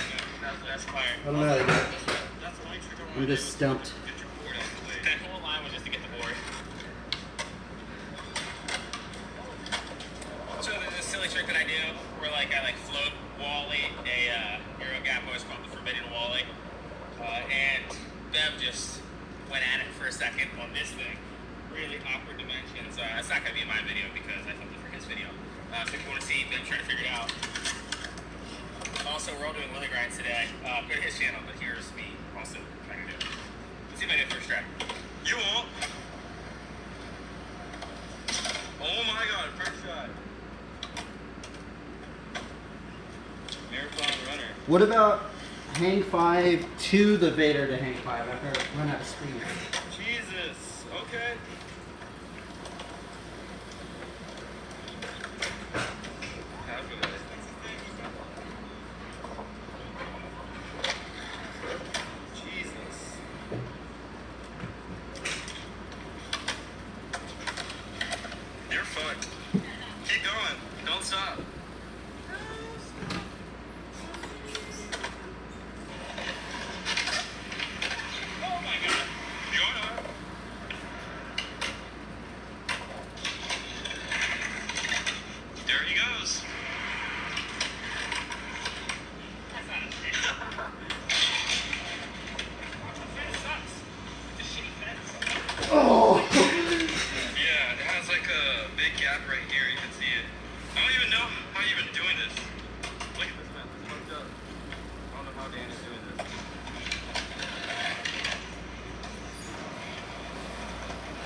How do they do it? Oh, what?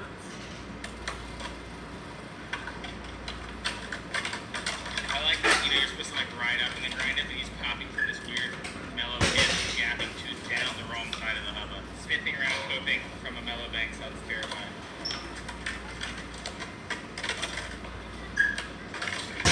Oh my god.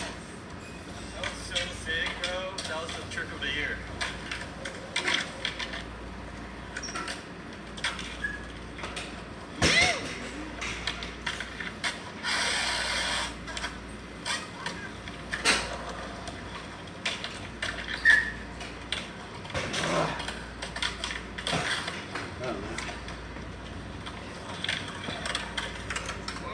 I don't know what I'm doing wrong. Like, I gotta like see more people doing it. I think I'm doing it wrong somehow.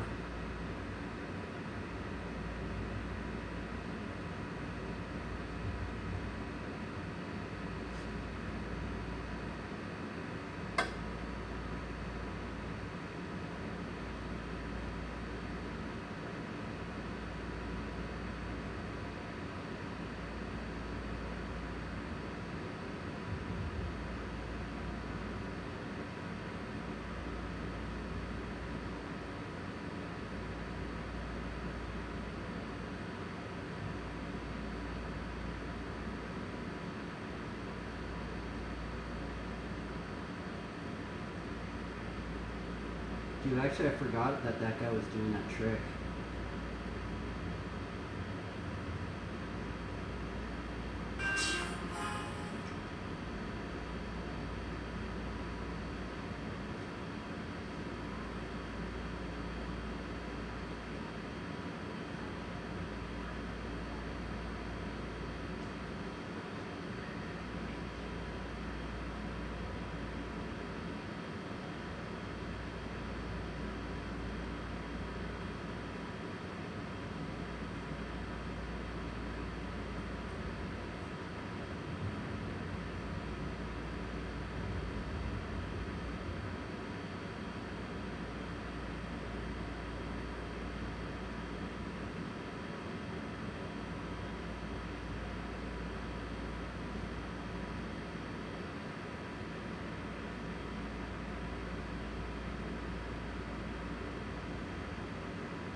What is this trick even called?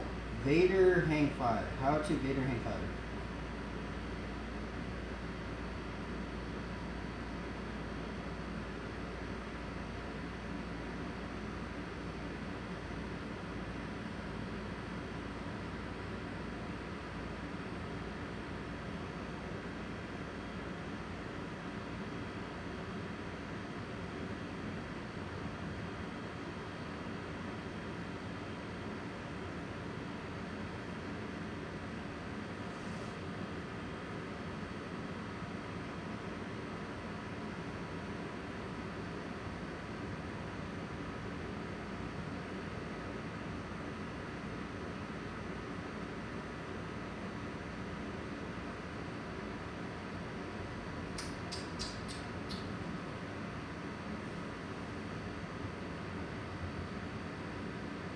Let's see if I can find somebody that does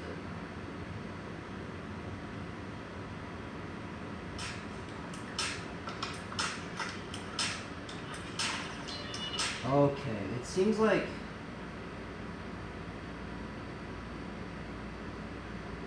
Okay, and almost like you have to like scuff it. You have to like wait. You have to wait and kind of and he's not using his brakes. He doesn't even have any brakes. But he also, I think, has a shorter frame.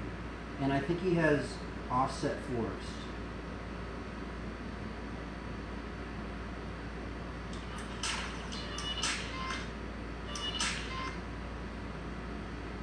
Oh, you have to get super forward.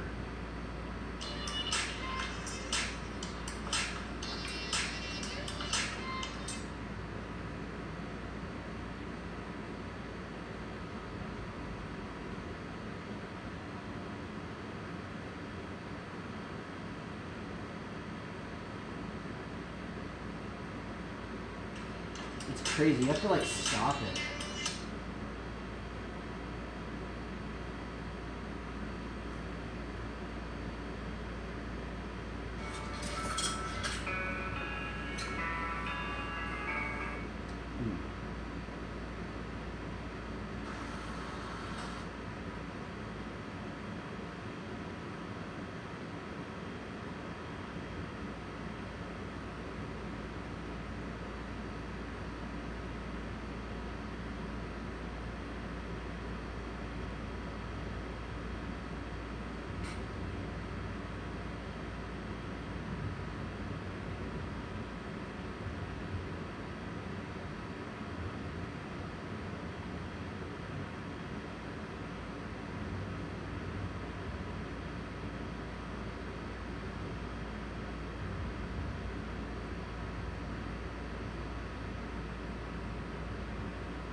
Okay, it looks like I have to like go and drag my foot and then go forward.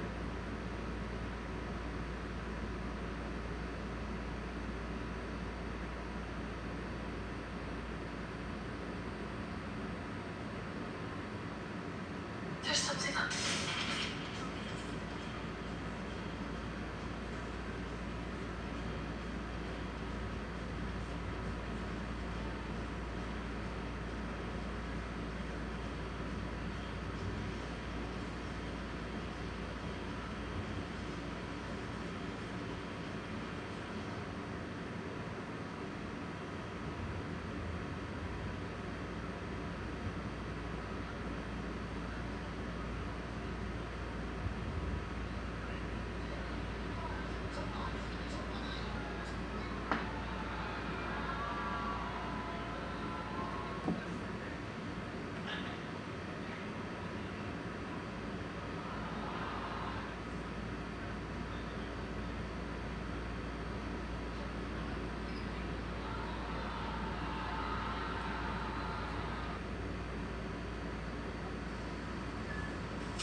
he still on? Oh my goodness. What was I doing? Oh yeah, we were watching Dan Corrigan. Dude, I got so sidetracked. Let's do these Vader things. I know it's boring to watch, but I'm trying to learn this trick. Backside flip. Alright, got hurt Let's again. do some actually. Yeah. Let's do some Not bad. funky I'm chicken. continue skating to the next spot. Maybe. First try?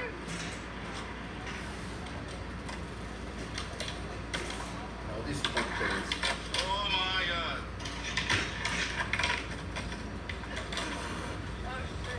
Good thing you're not Judas because you suck at that. Best obstacle here.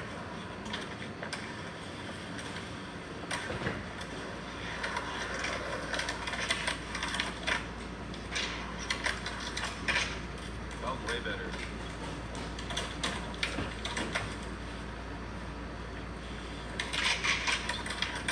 Bruh.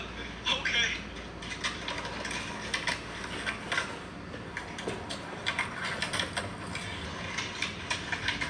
Oh my god. Keep it going.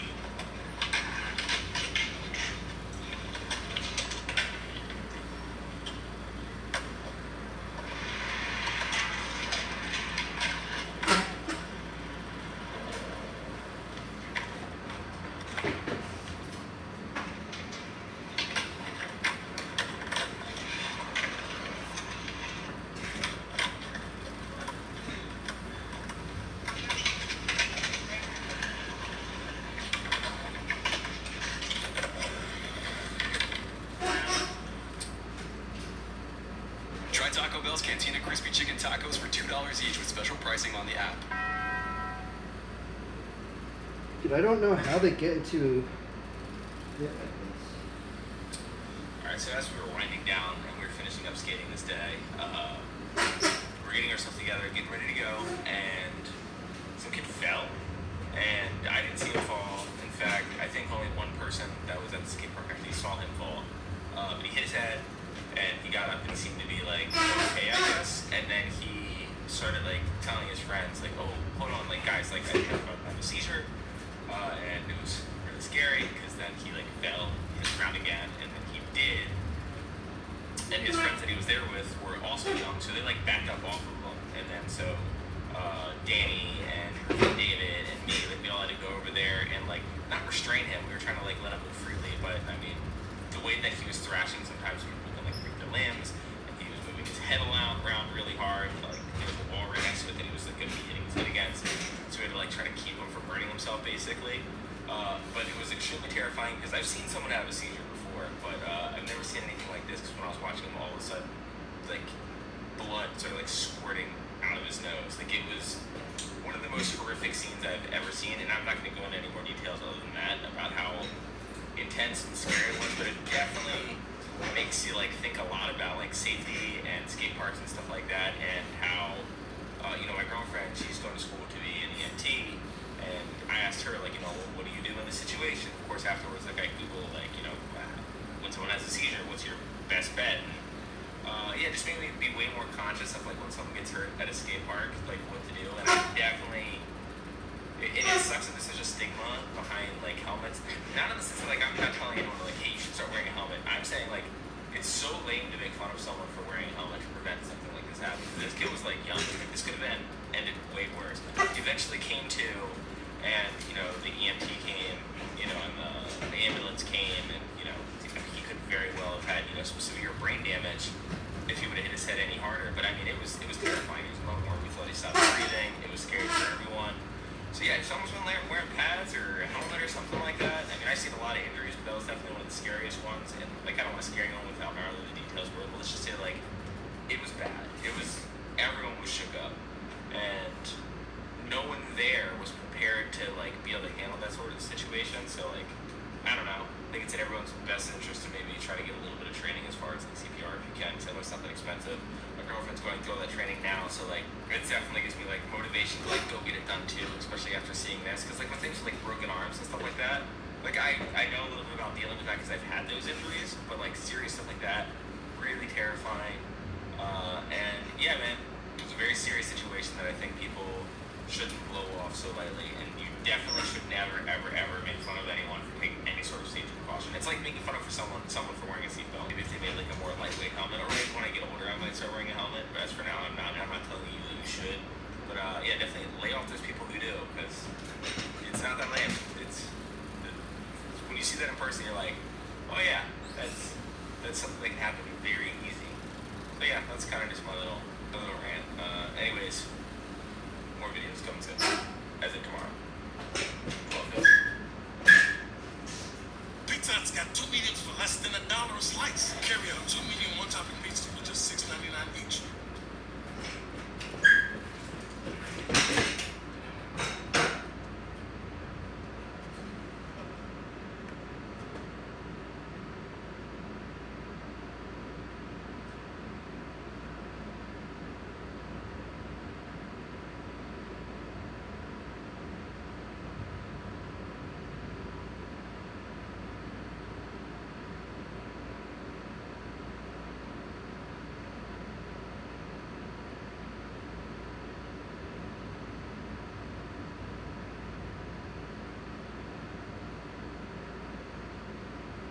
Oops, this thing has been in the way, huh?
Dude, you know what? There's not like a flatland vlogger. Isn't there like who's the flatland skateboarder? What was his name? I couldn't like sub to him. Darn, I forgot like.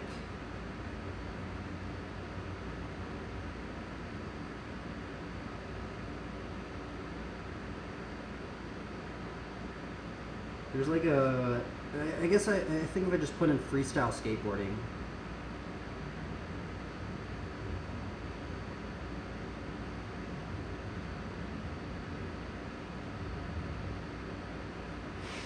Oh, it's not on here. That's so weird. Who's that? I know there's like a vlogger guy that does the freestyle skateboarding. Maybe I do freestyle skateboarding Long Beach.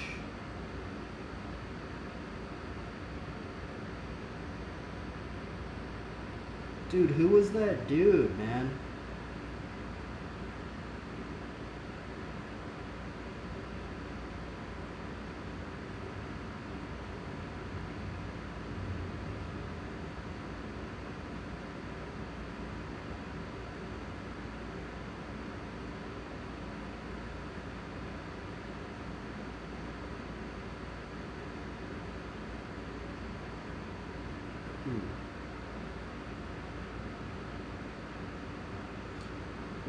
Freestyle skateboarding how to.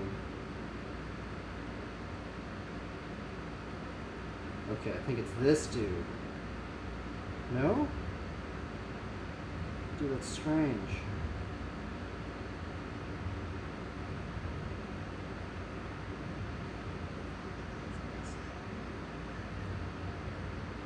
Oh, it's this dude, okay. Yeah, I'll be right back. I'm gonna go to the restroom.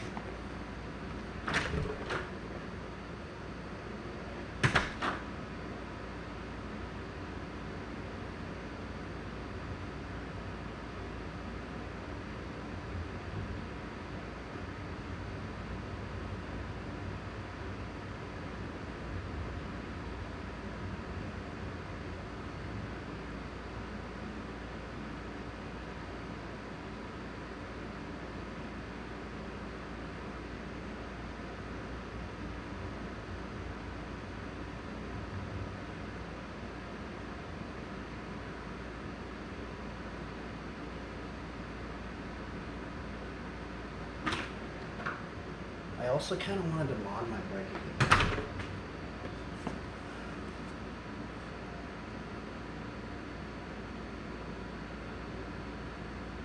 So we'll watch this dude. Freestyle skateboarding.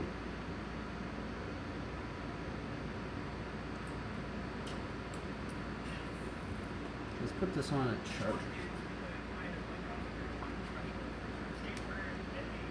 I'm talking about coconut wheelies. What they are, Coconut how to do wheelie. them, why they're better than Primo slides. Because they are.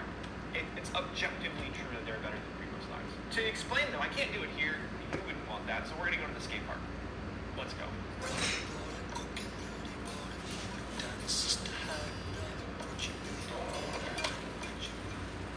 First coconut wheelie was done by Pierre Andre. You can see him doing it in contest runs, video parts. He just made it look really cool. Coconut wheelies are wheelies that involve standing on the side of your board as you roll on the side of your wheels. You actually have to balance on that little edge of the wheel while you're rolling forward. You're doing a wheelie just on the side of the wheels, not on the back wheels or the front wheels.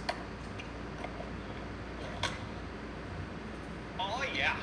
So this is a freestyle skate park. Some of you at home might be asking yourself, Mike, what's the difference between a coconut wheelie and a Primo slide? I'm gonna try that again. Unlike a coconut wheelie, where you are standing on the side of the wheel and balancing on the side of the wheels as well, Primo slides, as the name suggests, involve sliding on the entire side of your board, both the wheels and the rail. And they're not very easy. Primo slide was first done by a guy named Primo Desiderio, and Primo the man did a lot to make Primo the trick a lot easier. He would add rails to his deck.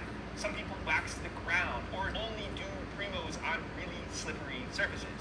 Because you're sliding the board across the ground, it takes a little bit more effort to get that slide to happen. And you can't do it on every surface. In comparison, a coconut wheelie can be done on just about any surface that you can roll on. It doesn't require wax, it doesn't require a major mod to your board. It does require freestyle wheel stuff.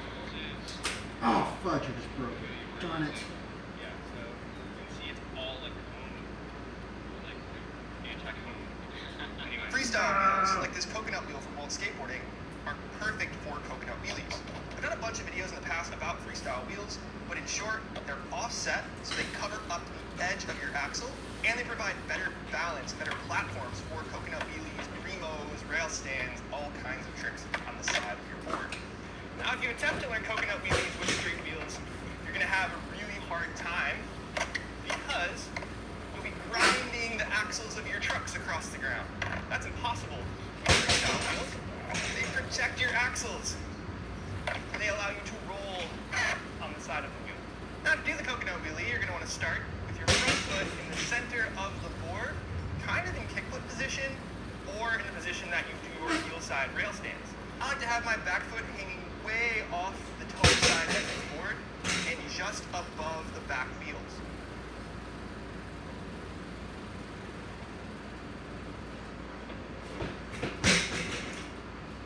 With a bit of speed, press down on your front foot to roll the board onto a good side. Attempt to catch the side of the wheel with your back foot before the deck touches the ground. And step up onto the other wheel with your front foot and move back as you roll on the side of the wheels. It's pretty simple, right? Let's break this down. It's really helpful if you're already comfortable with heel side rail stands. Practice this a ton before you step up to the coconut wheelie. When practicing the heel side rail stand, focus on catching the wheel with your back foot.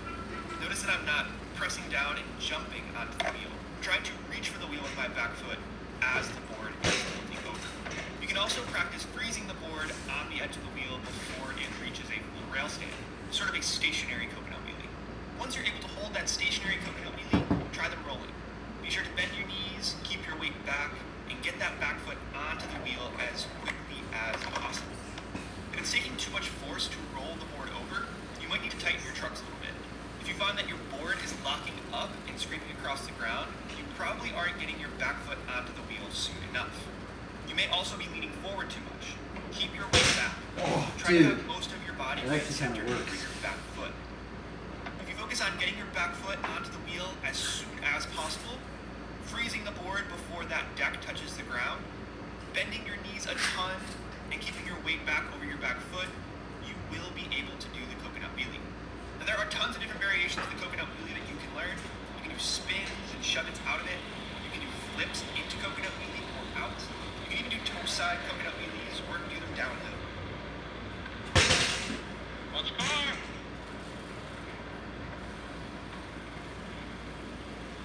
So go out and learn coconut wheelies.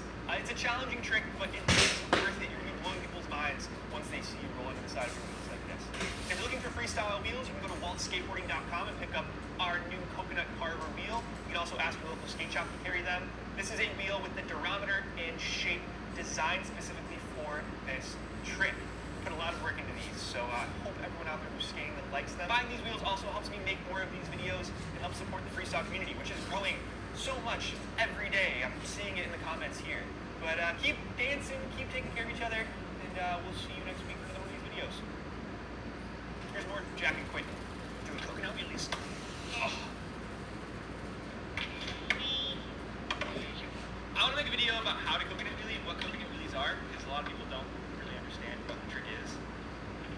It's not a primo slide, right? Primo slide's a coconut wheelie, dude. What's the difference?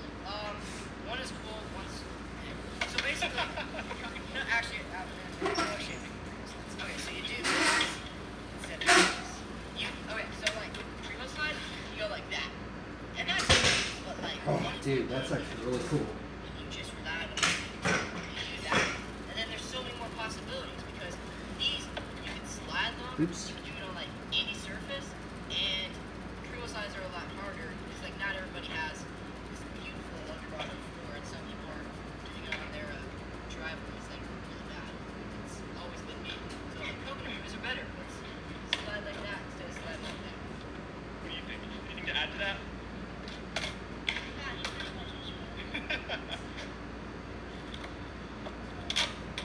Noise. Buffalo Wild Wings has deals on deals on deals. Like buy one, get one half off Wing Tuesdays, buy one, get one free boneless Thursdays, and wing bundles from $9.99. Order now at buffalowildwings.com.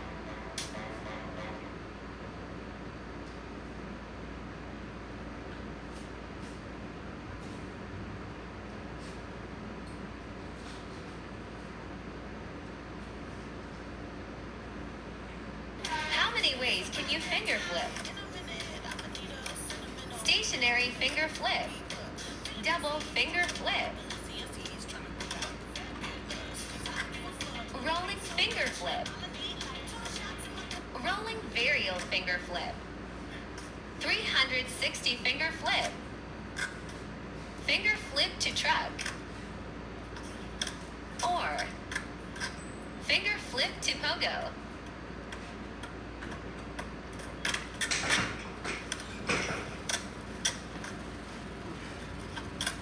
Sleigh.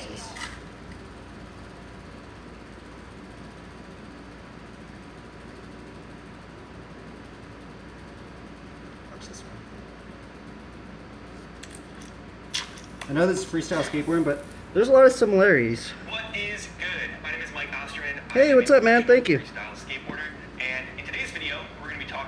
difference between double kick and single kick freestyle skateboards. I want to talk about what the differences between these two boards are, and if you're looking for your first freestyle skateboard, which one to buy. But first, let's talk about what freestyle skateboarding is. And to do that, I can't really do it here. We're gonna have to go to the skate park. So let's go.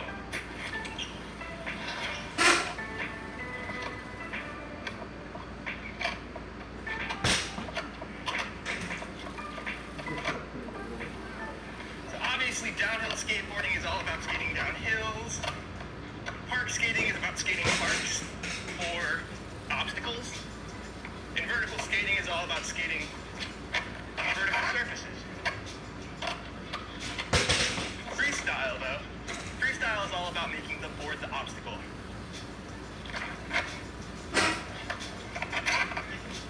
It's all about finding unique ways to ride your board without any other obstacles around you.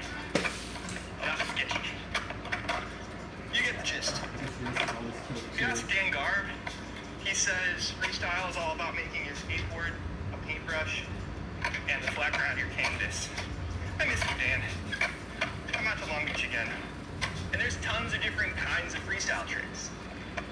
Rail tricks, truck tricks, footwork tricks, flip tricks, Casper tricks, finger flip tricks. Now we all ride boards that make those tricks easier and more fun to learn.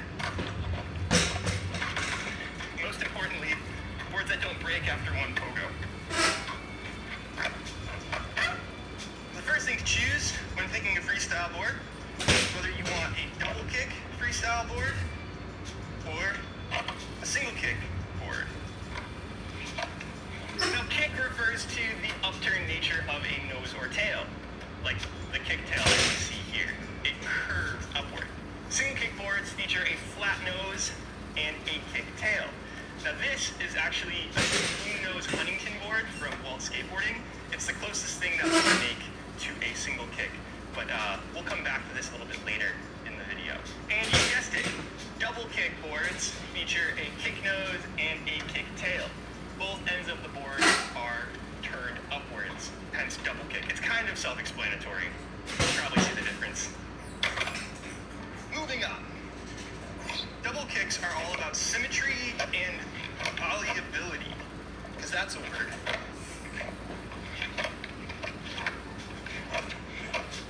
Not all double kicks are symmetrical, but the nose and tail of a double kick are going to feel a lot more similar than the nose and tail of a single kick. And this makes a lot of footwork tricks, rail flip tricks, and some truck transfers easier. Ollies are freestyle tricks, even though I'm bad at them. And having a kick nose really helps to level out ollie tricks and gives you something to flick during kick flips. I can't believe I landed that. And on the other hand,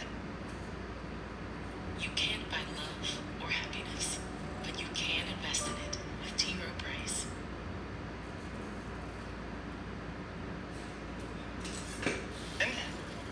Double kicks tend to lack versatility and make tricks like Caspers and Pogos a lot more difficult. Some tricks just might not work on your tail. Different tricks work better on different shaped ends of the board. Using an asymmetrical or a single kick board opens up a ton of possibilities because you have two very different shaped ends of the board. Kicktails also tend to make Pogo a little bit more uncomfortable. Yep. Ow. They just sort of want to fall back towards the wheels every time you're in a pogo, especially a no-handed pogo. You might also find that Caspers are more difficult just because of the nature of the kick nose and kick tail. You're sort of fighting against the concave to find a good platform for your foot. Single kicks, on the other hand, are all about tradition and versatility. Having a flat nose makes things like pogos, especially no-handed pogos, much easier. The same goes for finger flips and Caspers. Most of like the traditional freestyle tricks feel really comfy on single kick boards because they were invented on these types of boards. They're also more versatile because the tail has a much different shape than the nose. I like doing my rail flips off of a flat nose, but I like popping impossibles off of my kicktail. So many options. But single kicks also make you think a lot more. If you like doing a certain trick off of your tail, but your board is backwards, you suddenly have to start turning your board around in between tricks. You have to think more about the direction your board is pointing and how to adjust it accordingly, which I'm not always good at. It's still so hot out here. You might notice that I do a lot of walk the dogs and shuffles when I'm skating. And that's because I'm used to doing my impossibles off my tail. And if I were to set up to do an impossible off my nose, oh, that feels really weird. That was not supposed to look as clean as it did. That genuinely feels super awkward to me. If you're used to skating a big street board too, it's gonna take a lot of time to adjust to a single kick. I mean, switching to any new board takes a lot of time, but when you're switching to something as drastically different as a board with a flat nose, it really does take a while. That can be a bummer for some people. Something to keep in mind if you've been skating a big street board, a single kick is going to feel extremely foreign to you. Okay, in summary, if you love doing rolling tricks, if you want to learn how to do footwork and don't mind making your pogos and Casper tricks a little bit more difficult. Also, if you're transitioning from a street skateboard or just a larger skateboard deck, a double kick freestyle board is the perfect option for you. Bixby double kick from Walt Skateboarding is a great freestyle board. This is a double kick that comes in 7.4, 7.6, and 8, depending on how big you are, kind of what you're interested in. And this is a great double kick option if you're getting your first freestyle board. Now, if you are obsessed with pogos, Caspers, finger flips, more traditional freestyle stuff, and you just really want to do stationary, traditional, classical freestyle tricks, and also if you don't mind adjusting to something that feels way different from your average street skateboard, a single kick, or in this case, the spoon nose Huntington freestyle board from Waltz is a great option for you. This also comes in 7.4 and 7.6, and this board will provide a flatter nose while still giving you a little bit more feel for kind of where the end of the board is. This is what I skate every day. This is my favorite board. Although I've been skating the 8-inch lately, and it's becoming something that I'm doing more work on, just doing more tricks on and learning more on right now, so I remain torn. Now, I've never liked just picking one board and sticking with it for a long time. I always say this, but as soon as I set up a spoon nose or a single kick freestyle board, I immediately want to set up and skate a double kick board. The same goes for sizes. If I'm skating a 7.4, I wish I was on an 8. You'll always find the thing that's wrong with the board that you're skating. If you're like me, you'll constantly be trying to learn tricks and realize that the trick you're working on would be easier if the board was just a little bit different. And that's sort of also the beauty of freestyle. What we ride is so tuned to us, and our boards can complement the tricks we're trying to learn. So keep that in mind. I hope this helps you if you're trying to choose between a double kick and a single kick. If you have more questions, feel free to hit us up in the comments, or you can go to the Waltz Discord where me and a bunch of freestylers are always online giving out help people decide between wheel durometers and board shapes and all kinds of stuff. But go out and skate, keep dancing. We'll see you later this week for another video. Later, y'all. Okay, let's get out of the heat. Still going?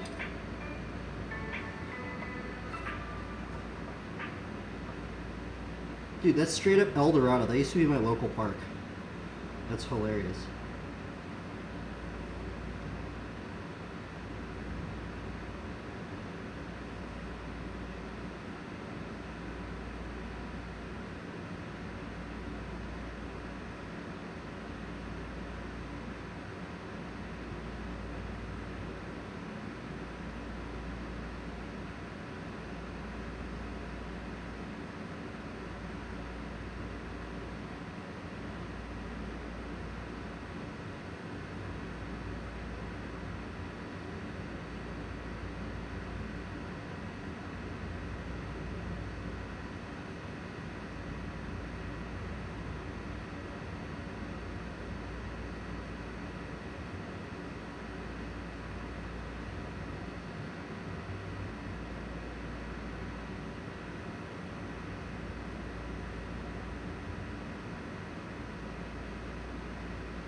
we're just kind of putting on background. It's kind of weird because I'm like not watching this stuff. Whoever's watching the stream will watch the. It's kind of cool to just listen to it because I ain't gonna lie, my choice in non-copyright music is getting a little weak at the moment, so I'm getting a little bored of listening to the same thing over and over and over again, so put on some. Who has a lot of content? Austin has a lot of content. Austin, but I also kind of feel like this guy we should listen to a lot.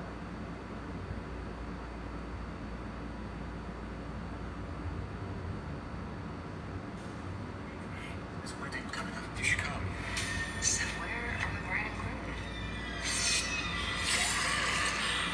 To Evie. My new bride.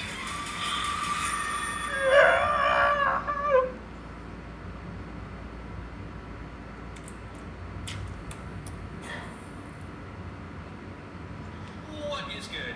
My name is Mike Osterman. I am a professional freestyle skateboarder. If you're not familiar with freestyle skateboarding, it usually looks a little bit like this. Oh, it's Andy Anderson. Dude, it's so funny, bro. That used to be my local park. He must have moved there when I moved out. So, we're skating a different type of board in that video. The boards that freestylers tend to ride are a little bit different from your average, like, street skateboard. And the biggest thing, and probably the thing I get asked about the most, are the things on the ends of my board. These things. Of course, I have a board in my lap, ready to explain what these are.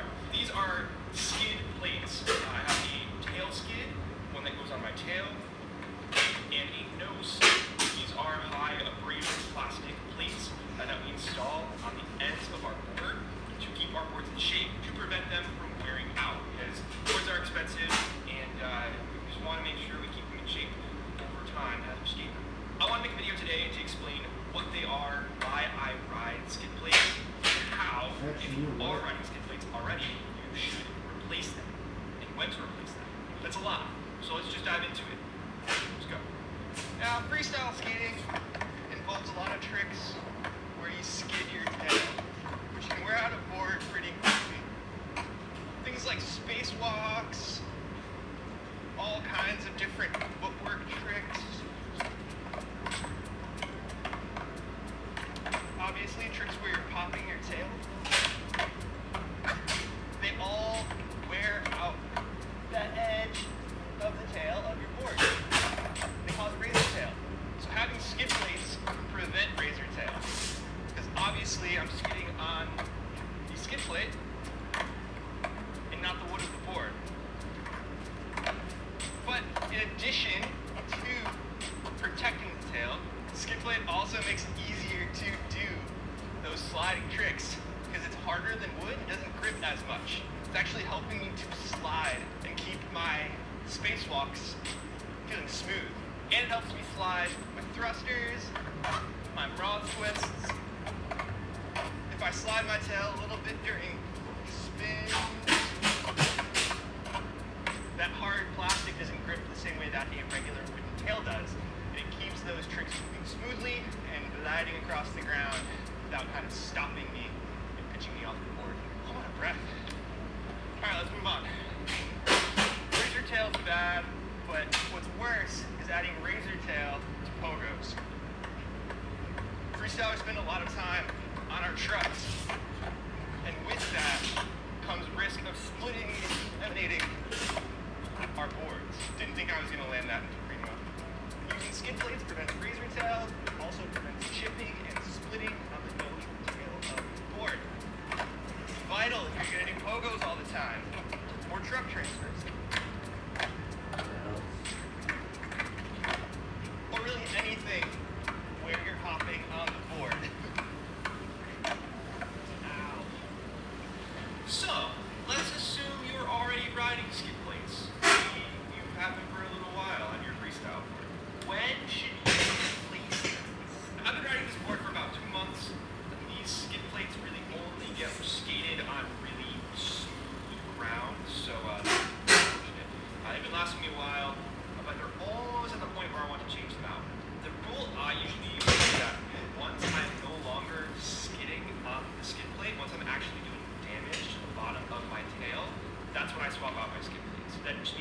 a job, the whole point of having them on your board is for protect the deck. So as soon as they're so stiff that I'm actually wearing the wood, they gotta go. And it's pretty easy to replace skid plate. Right? All you're gonna need is a fresh skid plate. In this case, I have a Waltz low profile tail skid. You need a screwdriver as well. I just moved into this apartment, so I don't know where my screwdriver is. So bear with me for a second while I find it. Alright, here is a skateboard. Look at that. Look at that skateboard. I couldn't find a screwdriver, so we're gonna use a drill. But like, if you don't have a drill at home, all you need is a Phillips head and a screwdriver, and you're good. And here we have a replacement skid plate. This one is brand new. It's a 1/4 inch thick, low profile tail skid plate from Waltz Skateboarding.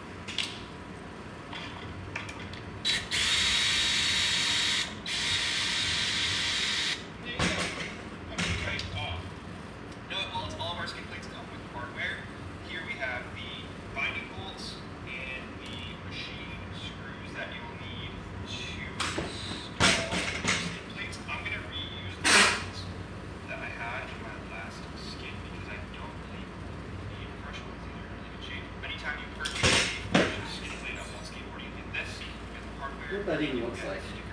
Which looks a little bit like this. It's got all you need to know to install a fresh set of skid plates onto your board, whether it's a freestyle board or like a street board that you just want to have a fresh tail on. Alright, let's put in the new one.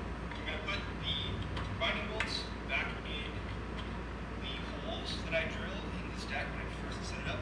But with Waltz skid plates, all of the holes are in the exact same place, so you'll be able to swap out the skid plates, and the place where the holes were on the skid plate are going to match exactly where they are in the skid plate. Once I've got machine screws threaded, it should line up perfectly.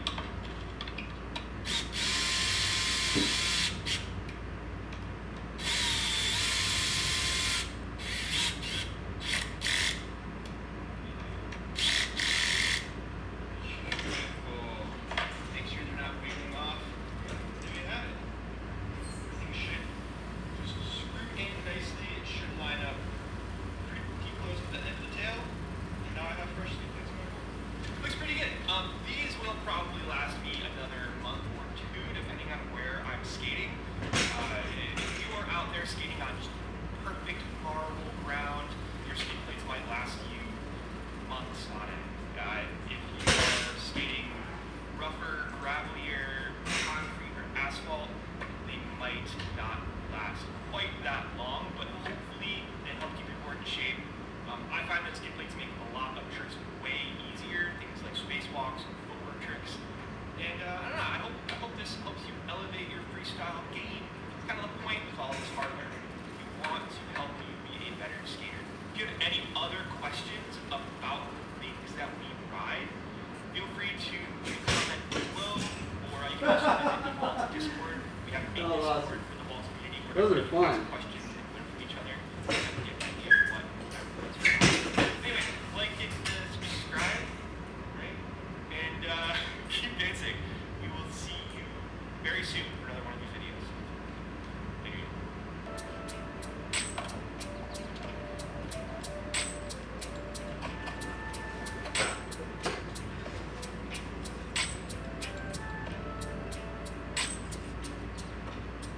I've honestly like never watched too much of this guy's videos, but I did see him like pop up. I was like, huh.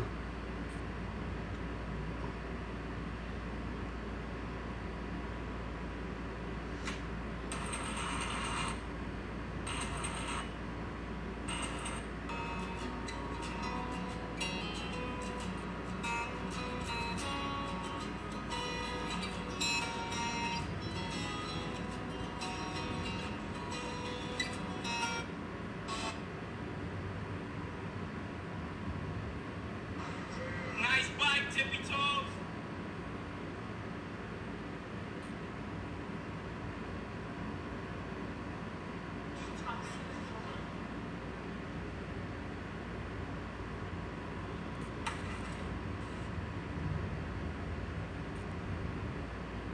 Would I get in trouble? I think I would get in trouble for streaming the Vans Open, right?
What's good? My name is Mike Oscar. I'm a professional freestyle skateboarder, and it's early. Today we're at El Dorado Freestyle Skate Park. Dude, that used to be my local park. Freestyle skateboarding, it usually looks a little bit. That is hilarious, bro.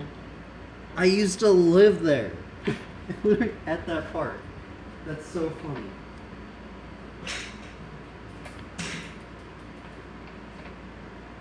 Okay, so yesterday was Monday, and it was sort of like one of those Mondays where, why is everything working against me? But today is Tuesday. That's how that works. And we're going to have a good day today. We're going to have just like calm jazz day. I'm going to start off by switching over decks. I have to set up a fresh deck for a contest that I'm going to in about 2 weeks, maybe a little bit less. I have to kind of re-break in some shoes. I'm going to work on my contest routine. I'm going to talk about what makes a freestyle skateboarder a freestyle skateboarder, and like what I think like sort of differentiates like high-level freestylers from sort of like people who just sort of skate and occasionally like do a freestyle trick. I think there's like one unifying thing, one common thread that really easily I think makes the casual skateboarder look like a good freestyler. This is all very specific by the way. So if you disagree, you're not wrong. Alright, let's go. So, you're probably wondering why I'm setting up a fresh board when I have a fresh board here. We have samples that we're getting from different wood shops. This actually is an experimental board kind of that I'm setting up. So, going to be skating an experimental board kind of similar to the Huntington. No, it's actually like almost the same shape. Just a little bit different. It's really hard to talk and set this board up right now. So what I'm going to do is fast forward through all of this until my board is all fully set up. And let's go skate. Alright, let's play a little game called Mike Has to Warm Up while skating a brand new board with shoes that he hasn't skated in months. You know the drill. Footwork to start. But why does Mike always start with footwork? Because it's the least scary thing you can do on a skateboard. It's actually working out way better than I thought it would. Okay. Underflip, possible. Yeah. Sweet. Moving on. Alright, so I mentioned a couple videos ago that I'm working on competition routine for a contest that's happening just outside of Vancouver. Oh gosh. Woo. Well, I haven't really been working on it very much. Mostly because I'm too busy at home. That's sort of the beauty of being a business owner and a competitive skateboarder. Woo. You're constantly trying to balance the skateboarding with like the business stuff, which I'm not very good at sometimes. Let's try that one more time. Switch foot in, switch back. Yes.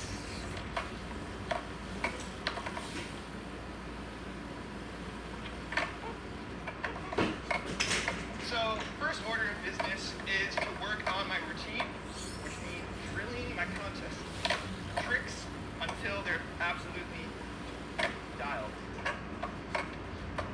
So, when I'm practicing 4 routines, I usually drill 5. That's what we're going to work on today. 5 in a row of each trick or sequence. I think today I'm going to do sequences. I also want to talk about that through line freestylers all seem to have that thing that makes even basic level freestyle skater a little bit different from the average street skater, like doing a couple of freestyle tricks in a contest. I believe everything in between the tricks that we do makes us a little bit different from the average non-freestyler.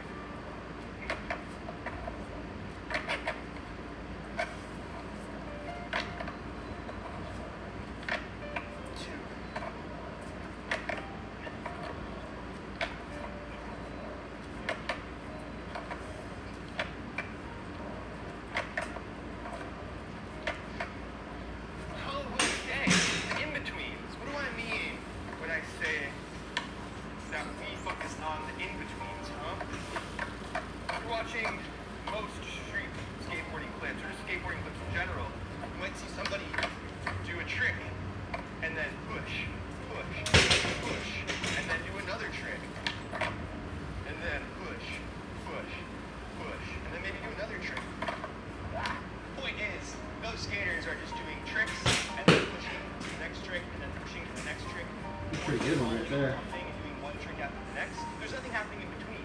And you might see some people doing freestyle that way. Maybe they just step onto the board, go to rail stand, flip out, and then go to tail stop, and do a finger flip, adjust their feet, do a kick flip, adjust their feet, go to tail stop again, go to Casper, stop again. Now to me, I'm gonna preface it with that, to me, what makes freestyle is all the in-between stuff. And whether you are a beginner freestyler or like a world champion, top level skater, you probably think a lot more about what you're doing in between each trick. And your focus is on flowing between tricks without necessarily making it look like you're just skating a line. I'm not just thinking about every individual trick in that last sequence. What I'm doing is trying to flow, link together and fit together so that there's not a lot of wasted movement. There never seems to be like a stop in the action, and so that you never really can tell where one trick ends and the next trick starts. It needs to all look like one long idea. And the best freestylers are really, really good at that, in my opinion. So if you are following along and you're thinking, how do I skate more like a freestyler? How do I elevate my freestyle game? Think about this sequence, right? Walk the dog, switch blade, finger flip. Notice when I did that sequence, I didn't just walk the dog, stop, adjust my foot, switch blade, stop, adjust my feet, go to tail stop, finger flip. What I did was I flowed between them. And I did my best to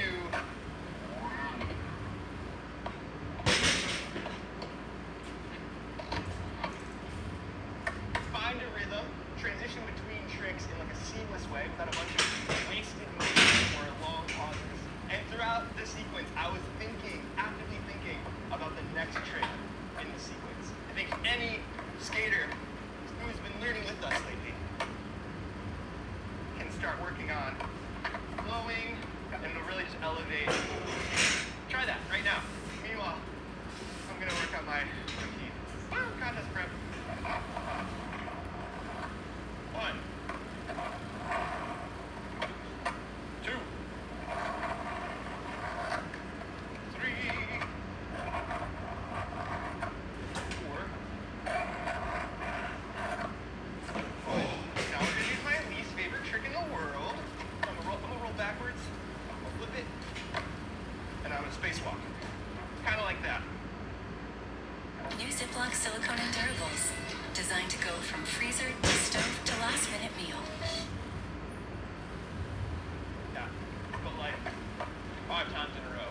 So with this trick, swinging fakie and then trying to smoothly transition to that kickflip to fakie spacewalk. Swing the fakie. Oh. That's 2.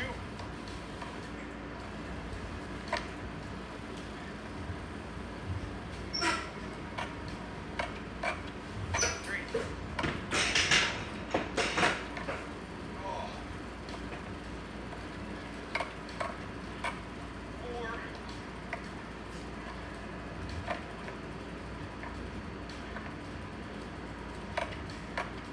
5. Okay, so let's say you mastered that last 3 trick sequence, right?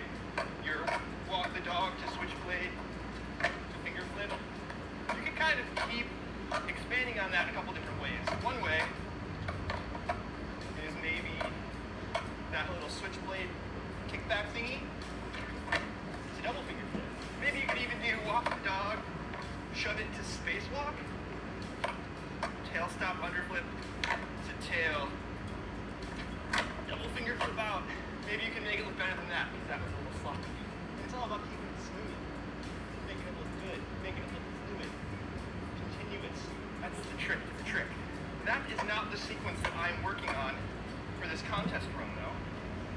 I do that fakey spacewalk, I'm going to tail stop, underflip.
I'm not just thinking about flowing between tricks, I'm actually thinking about ending that tail stop underflip in the exact position I need to be to do the no swing impossible.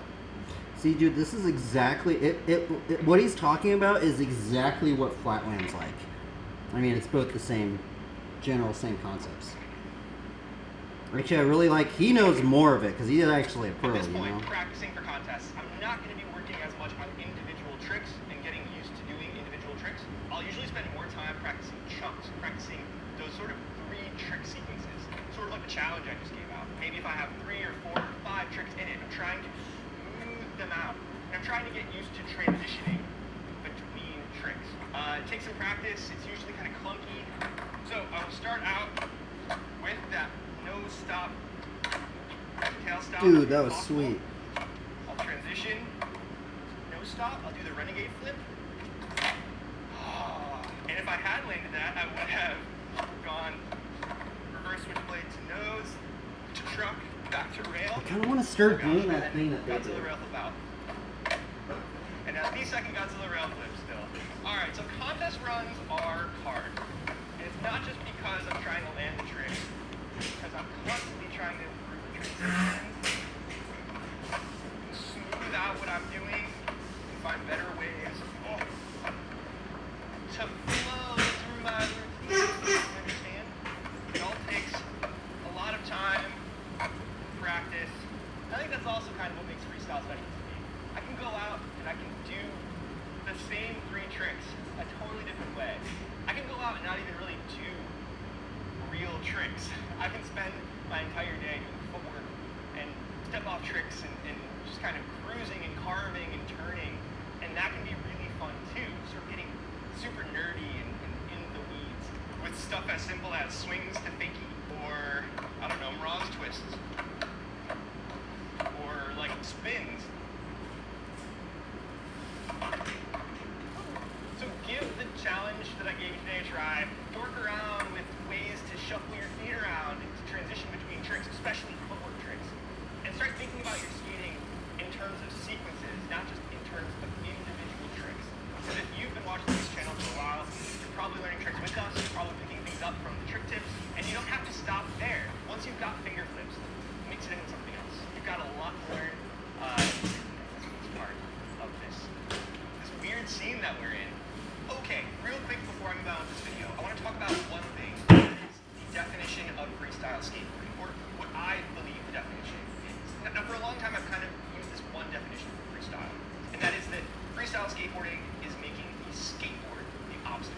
If you take away ramps and rails and boxes and hills and cones and all you have is flat ground and your board, that's freestyle. It's all about finding interesting and new ways to move on and manipulate. Oh my god, I almost ate it. Freestyle. And I'm going to reference somebody who I very rarely reference on this channel. That's Tony Gale. Now recently on a Facebook thing, he said that if you ollie over a cone in a slalom race, it's not slalom. It's something else. And I think that's a great analogy for like the essence of freestyle skateboarding. I see a lot of people doing tricks that I often do on ramps and curves and ledges. Well, that's super cool and super impressive.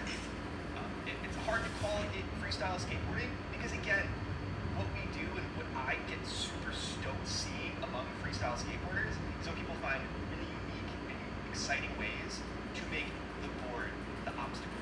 Find new ways to just skate a board on flat ground.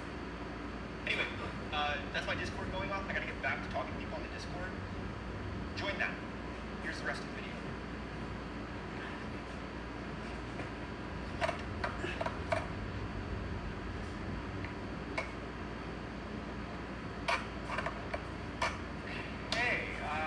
We're back at the apartment, obviously. Now, I didn't feel like it was necessary to take you through the entire contest prep series because we did that video already. You can watch a full video where I talk about how I plan my routines, how I practice my routines, and what I am exactly practicing for. A card here, right? Thanks for watching.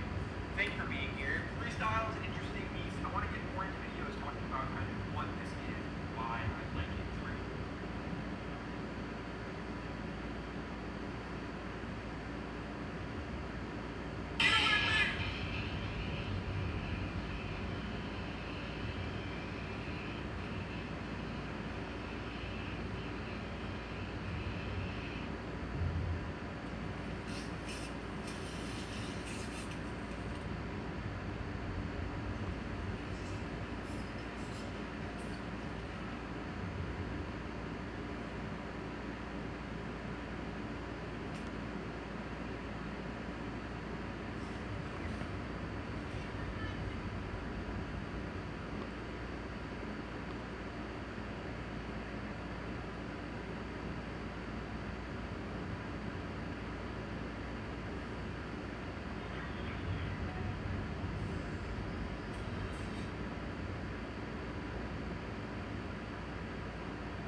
Right.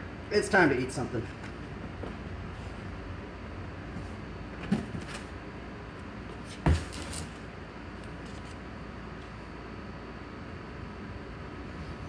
It's time to eat.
I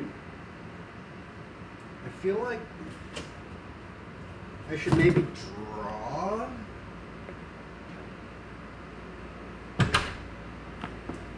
The only thing is if I start drawing, I feel like I gotta finish it out before I like start something else. So I don't know. Maybe I'll do a stream after this one.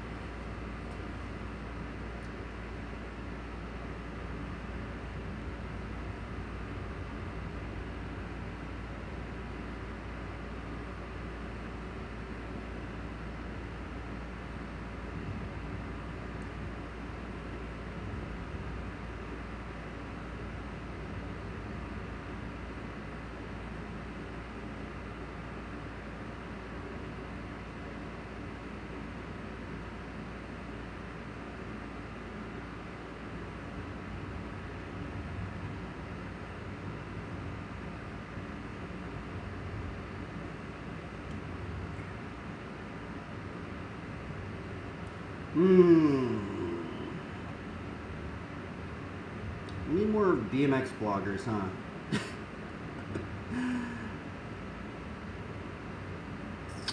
Alright, let's go back to Augie. Alright, we watched that one, we watched that one. Alright, we'll do this one. We're just going chronologically. Alright?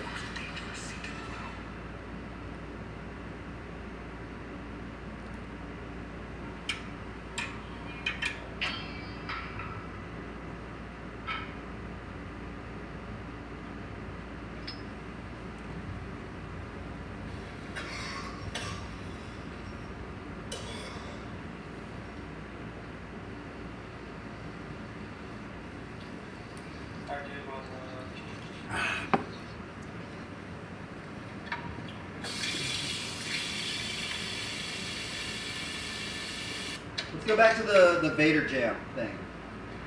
The Vader hang five. Kevin's bike. Show up for the thank you sticker. Fuck 12. This is a key store? You buy all the kinds of keys here. I like it.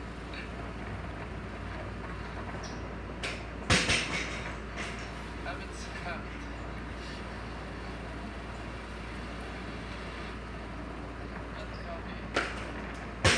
Definitely not as good as portfolio, that's for damn sure. Well, Abbott Kitty didn't have shit. Lucky brand jeans and overpriced carpet. Where's he ride the bike? $20 motherfucking dollars. How was that $20? That's an old.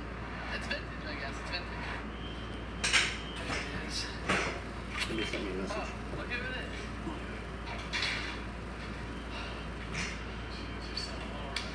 Dude, I'll kill everything.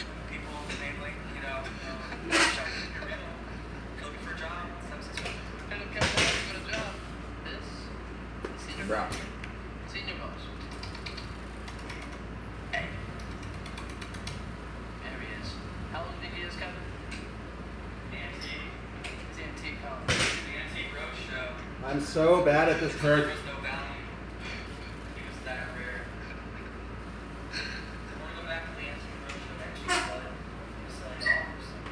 Good gold. I don't know how they do it. We'll go with the hot tub.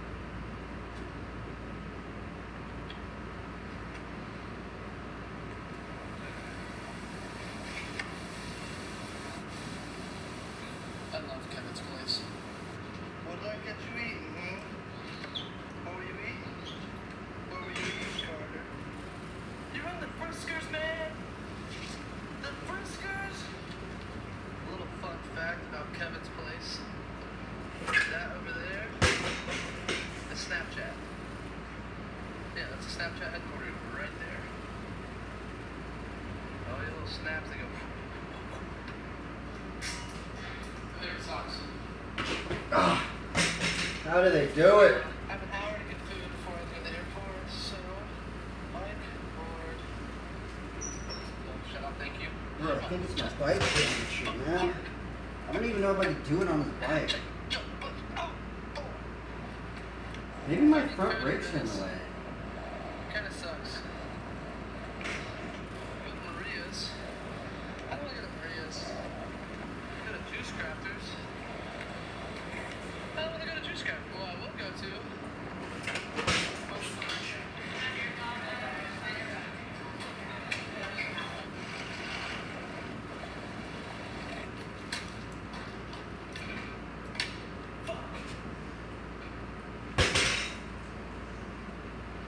on a stroll. Those guys are watching your snaps right now. That's the Snapchat building. They're watching your snaps. Alright, we're gonna practice those and we're gonna practice funky Dallas chickens. Airport, 10 o'clock, 24-hour layover. Not stoked. Not stoked at all. My Uber's messed up, so Kevin's calling the Uber. I'm paying him, actually leaving him money for the Uber. Uber's, my phone's fucked. Don't get an iPhone 4. Ever. I'll have a 6 soon. Alright. Uber's here. I didn't forget how to get all this. Fuck, all this out the door. Alright. And miss you. Even though I'm only here for a couple days at a time, when I see you, we get a bond. I love you. Oh, sorry. Did you know night? I'm going to Virgin. So this traffic's bad right now. Yeah, Virgin America right there. 30 minutes to get to the plane. Oh, dude. I'm getting like worse at this trick.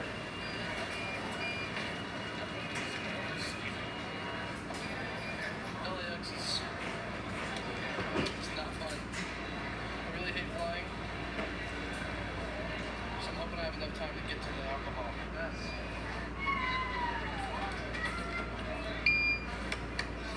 Alright, made it through that mess. Gotta make it to my plane now. Gate 37, alright. Biggest thing really bummed. I can't get any booze before I get on the plane because I really hate flying. Sober flight.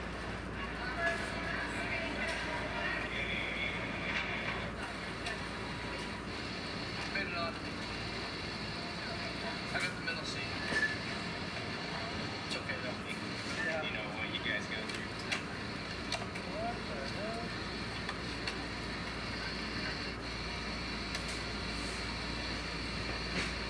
JetBlue has television and Wi-Fi and Seinfeld. Let's go.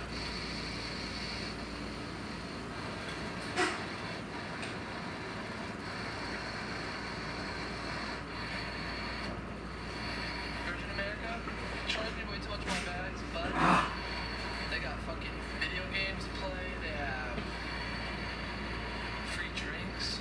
All in all, Virgin America's pretty nice. Also, all you dad cam. Get into that cement face. What's going on? How's the pocket? Get it.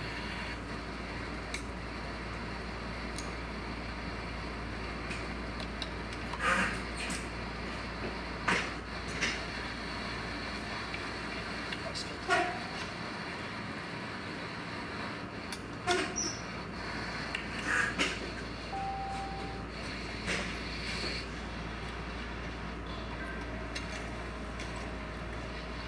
Made it to Dallas.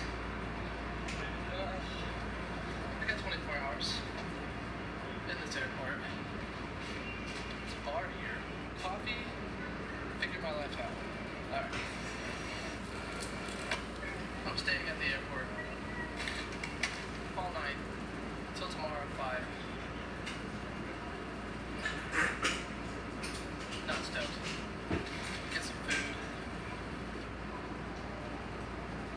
Oh, look at the iPhone 4 just shining. Just get a little charge action.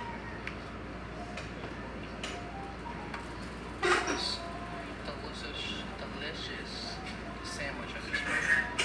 Dunkin' D's. Legs are slipping. Hash browns. Eggs, cheese, hash browns. What? Not a bad option. Alright, There that's you go, okay? Yeah. Wi-Fi. Still don't have no Wi-Fi. It's really nice that Still the don't jail have is not Wi-Fi. watching me, so Some I won't Wi-Fi forget in this what I can do airport. out there. What did Really you do shitting that? on me right now for this 24-hour No, I layover. didn't beat the jailer, but he has the spy eyes and that going around. And Still no Wi-Fi. I stumbled on a quest, and it took quite a while to do it, but I beat the eye. Oh, So okay. the eye is no longer available on that. That's a skill right So there. I can do pretty much whatever I want out there.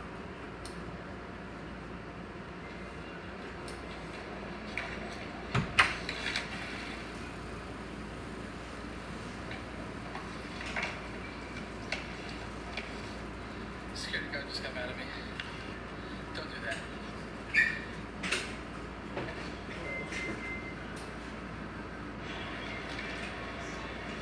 Just realized that I'm not going to be able to shower until probably tomorrow night.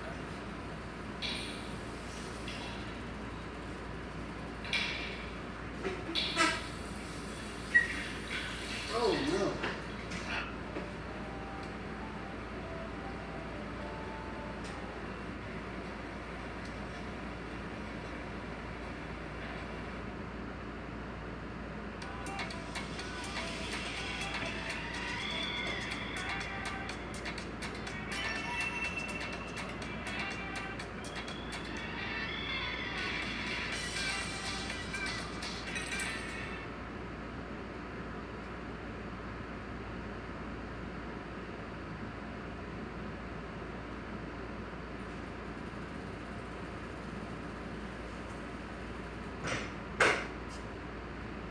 Ooh, leg broke. Mark, see you. You know, that's fine. We're just talking.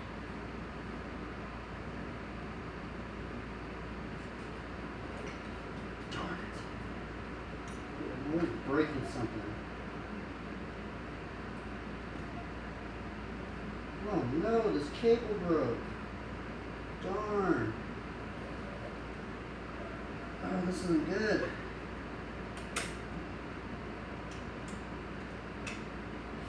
Uh-oh. I think the housing blew off. Yeah, I'm gonna have to get another cable. Darn it.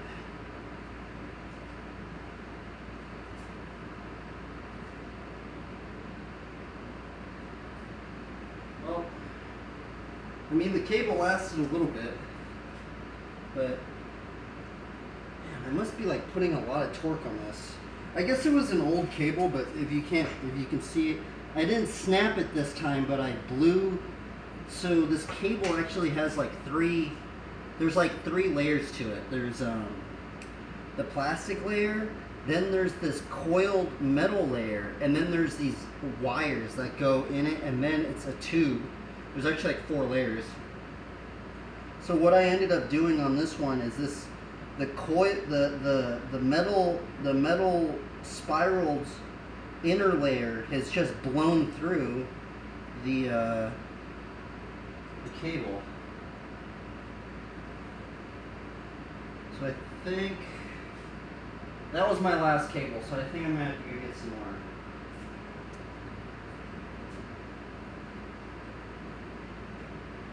Yeah.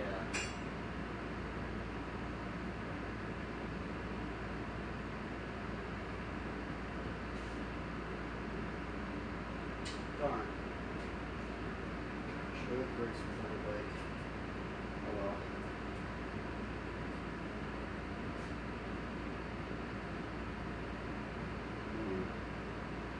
I'm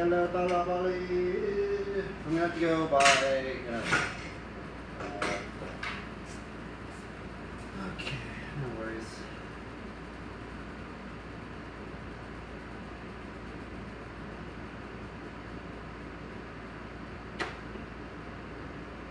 Yeah, there's no. That's the other bad thing is once that happens to your cable, it's like there's kind of no way you can kind of fix it. Because it blows through, like the cable keeps crunching up. So I think it's about time to end the stream. I'm gonna have to go get another cable. Hopefully Walmart has one. Guess we'll leave it with a Bible verse.